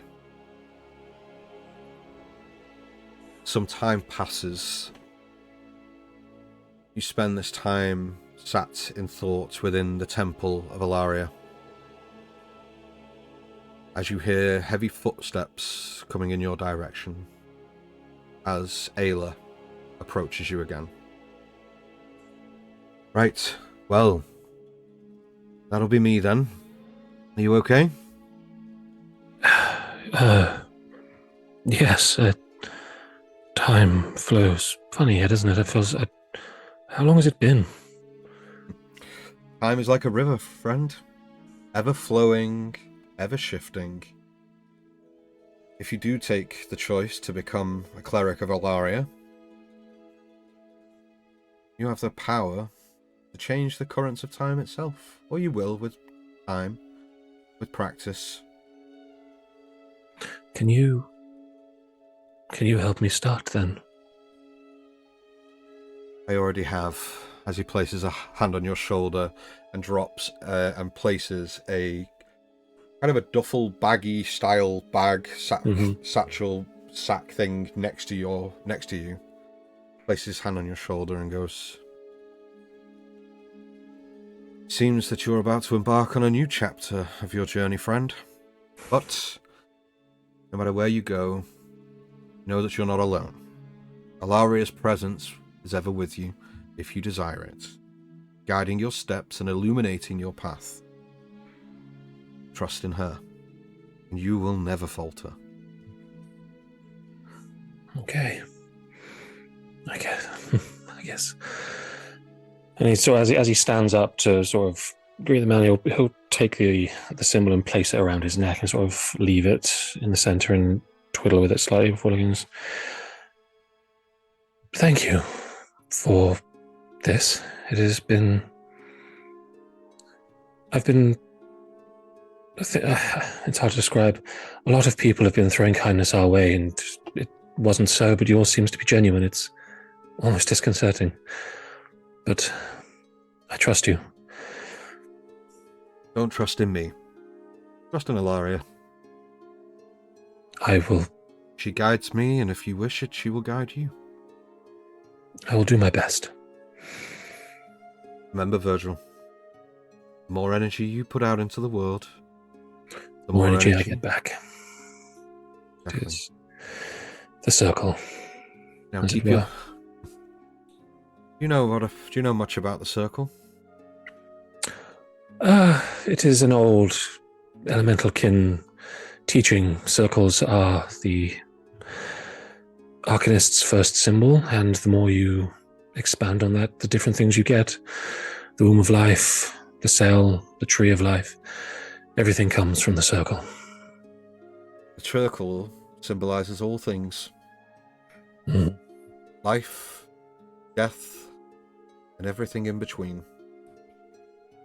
Like I said, Everything in between, indeed.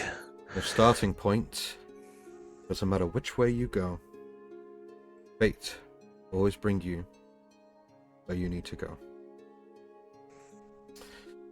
Keep your feet, friend. Or if you don't, no telling where you'll end up. I hope to see you again, and if I'm ever in Storm's Reach, I will look you up. I hope Hopefully you I do. will be further on in my journey by that point, and maybe I will have communed with Ilaria by that point. Will do my best. Very well. Well, good fortune, friend, and good luck. To you. And I'll sort of give him a shake as much as he can. I don't know if it'll be like a wrist one or whatever, but just a shake and then watch him leave the temple before he leaves, sort of just standing there by himself. You do so, and he leaves the temple. And your eyes immediately kind of dart to the bag that was set aside next to you. And you look in, and you see that the bag is attached to a shield. Within the bag, you see there is a set of sturdy yet comfortable robes, embroidered with intricate patterns representing intertwined threads of magic. If anybody's wrote down the fact that I said threads, I'm going to go fucking mad. Threads of magic and fate, Virgil. You see a worn but well-maintained staff. And inside, you feel the weight of this bag, but you now see that towards the bottom of the bag, there is a set of chain mail armor. Sort of realizing that he probably can't change with anywhere within here, sort of looking for rooms, he just hoists the bag onto his shoulder, sort of feeling the weight of it all, and taking a moment to, just out of curiosity, is there a book in there? Just sort of like prayers for beginners or God's 101, that kind of thing, just sort of reading material. There is a small book, and it says my journey with Ilaria, and there's just a child with a hand up, and there's a serpent kind of going, and it's like 4 pages, like really thick cardboard type deal, you know. It's a proper book, dope. Yep. Oh, and it moves. It's got little bits. It's fine. Yeah. It's like one of those. It's like one of those things that, like, on one page, it's got a bit of Velcro. The next one, it's got like a little squishy gummy bit. Anyway, I really dropped my reading material. Yeah, hoisting the bag onto his shoulder and sort of looking to the podium one last time and taking in the full sort of scale and majesty of this huge crystal Ouroboros as it sits in this just exceptionally grand room that you can finally sort of take a moment to appreciate and really sort of think about. He breathes in deep and tries to sort of allow the magic that's sort of just permeating the room to just sort of rest over him for a minute before... Right. New beginnings. I have friends I owe apologies to and people to sort out. So, and as you, Ilaria, if you're there, you have one more under your circle, I suppose? I don't know. I've never done this before. This is strange. And he hoists the bag up once more and just pushes the door open to leave. And as you take that first step in your new journey, the SBC are at the door. You're arrested and killed. I knew it. It was all a trap. No, you take the first step in your new journey, Virgil, as a cleric of Ilaria. Holy boys. Edivir. Oh. We're not done yet. You find yourself on the easternmost point of the slums. Mm-hmm. You see the tall, towering pillar 10, 15 feet ahead of you, and you see, kind of leant on the pillar, a haggard, thin-looking old man who's kind of like lost one eye, the other one half closed as he's kind of looking around. His eyes meet yours, and he just kind of nods to you, looks around, and starts walking towards you.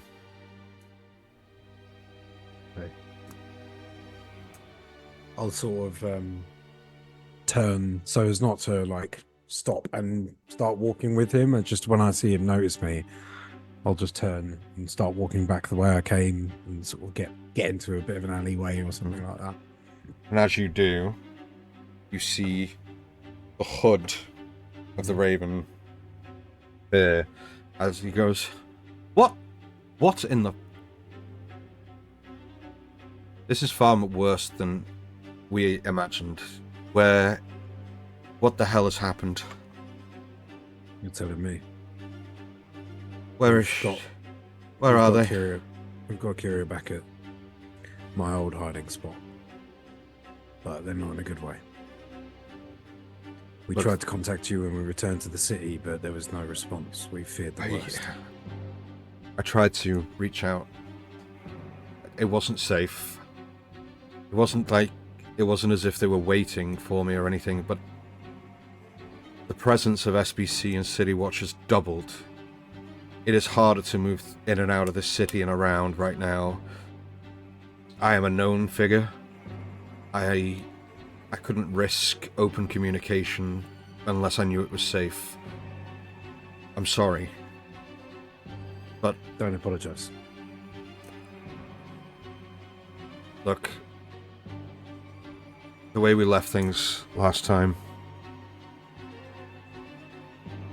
feel bad for that. It's hard for me. It's hard for me to open up to others. When you live a life of solitude for so long and mistrust for so long, it's difficult. When I first met you all, I wasn't sure. Forgive me for that mistrust. But know that you're good people. And whatever mistrust I had at the beginning was dissipated. Well, I hope you'll forgive me mine as well. I didn't grow up alone. I didn't grow up in a world of mistrust. I grew up in a very unfair world. But the people around me I did trust. And then one person who we all thought we could trust would betray us, and it would lead to many people that I loved dying. And then it would happen again. And it would happen again. And no matter how many times we moved, we hid, we vetted, they would always get to someone. And they would always find us. And people we loved would always die. So, forgive me, my mistrust. It takes a long time to get through that. Not because I was born into it, but I learned it. And I learned it the hardest possible way. But you have earned my trust. And Seems you... that now. I appreciate that. Just know that everyone I trust only gets one chance. You and I really do need to hit the ale. It seems our journeys have been somewhat similar. Look, I don't drink. Oh, you will, when I tell you what I have to say. Not here. Where are the others? Follow me. And you kind of lead the Raven back through You see back to the scratch. Much faster pace than I usually would, Mhm. carrying this bumbling lot around. We're like, So you Through and the the alleyways. Raven appear back. Liana, Timothy, the Raven and Edivir come through the door. Bear with me 2 seconds. I need a quick wee. But you can then tell me what you guys have been doing since you've been gone. 1 second. So I've been Not you, Kiria! unconscious. decomposing. I was 2 seconds, sorry, 2 decomposing. The undead realness tonight, darling. My God, I'm so putrid. Good lord. Oh. So I think Edivir would just sort of come back and lift up the grate to let the Raven in and then come in himself. What's going on? Anything changed? So Liana has been like kneeling by the straw bed this entire time, just making sure that Kiria's hair is out of their face. So I was just saying. No, you're good. I heard it. All right, and just wishing there to be signs of life. That's all she's been doing, is just like on her knees next to her, just making sure she's fine. But they're fine, and yeah, just waiting for that first breath or that rise in in their chest or something. She's just ever vigilant on her vigil. Okay. Pim, what are you going to be doing? Pim has been like, when you come back in, you see that he's visibly like sweating. He has been trying to rummage around this entire place for whatever sort of plants that he can see underneath this, like digging into the ground to see if he can find roots. He's been trying to do chest compressions, put Kiria on their side, see if he can get more of the ale out. He's just frantic, and I don't know if did you do the knocks or not? Yeah. Yeah. Okay. So, as you open the door, you basically see him with the staff in hand, about to chuck it. Essentially, he's not in a good space right now. It's okay. It's okay. Calm down. The Raven's here. Well, They haven't changed. what has happened? What's happened? Tanner. Yeah. We went to the mark to try and see if we could speak to Tanner, get a little bit of a bead on what's going on with Fessel, Malgrave's butler. We know that Fessel was involved in at least setting up me initially and getting me imprisoned, possibly the others as well. We wanted to get a little bit more information, but Tanner was nowhere to be found. I was in communication with Kiria while they were inside and we were checking out the surroundings. They said Tanner wasn't there, and the last place we hadn't checked was the cellar. So they said they could go down, poke their head in, see if they could see anything suspicious down there, and that was the last we heard of them. Next thing we knew, we were busting into the cellar. Tanner was clearly guilty. He attacked us. Yeah. But then we managed to find Kiria in a barrel of ale. Drowning. Or Well, do something. Do anything. we've been trying everything. And you kind of see that the Raven pulls the hood back, and there is a genuine look of sadness, disappointment, and almost responsibility for what has just happened washed across their face. They knew what they were doing. They were trying to help. And they did. Now it's up to us. Well, look. Things are far more complicated than we first imagined. I went to I went to the Houses of Records. I went searching for answers. See, when we first discussed this, we knew that it must be somebody with sway. It must be somebody with power, somebody who can hold influence throughout the city. The warehouse is under the name of a Gillian Musgrave? Malgrave. Gideon Malgrave. Yeah. Now, I have a few sources throughout the city, but I'm almost tapped out of favours, but I called in a few. You see, this Gideon Malgrave is, and has been for some time, been positioning themselves within high-class society in a bid to,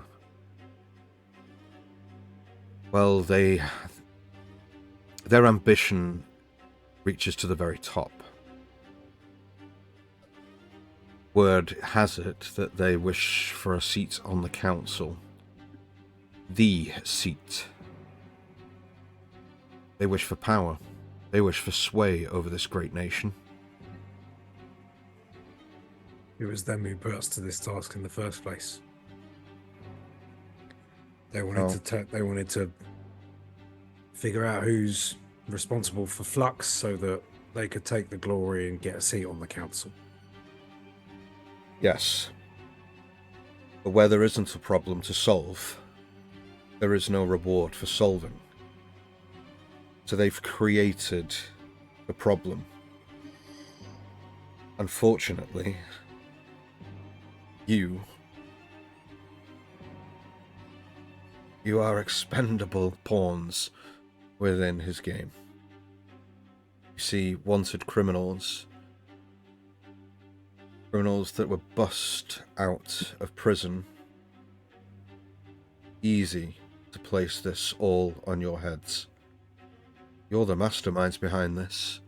Well, that's at least what he would have people believe.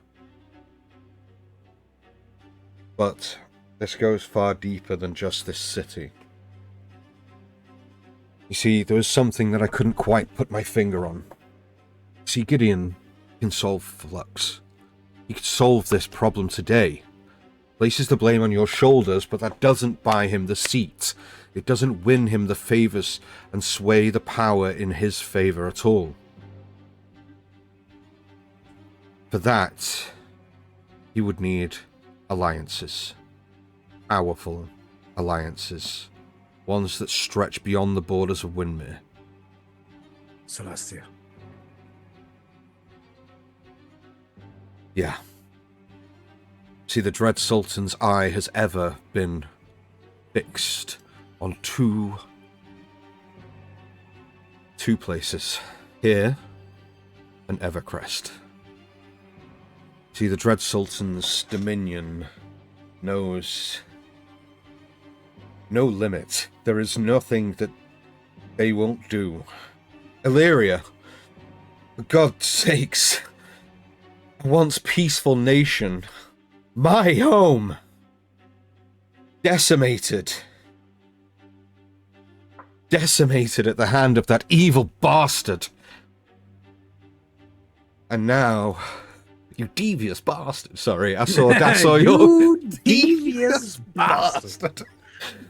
As at the mention of Illyria being decimated, the Edivir's eyes do kind of just look over to Kiria in their unconscious state.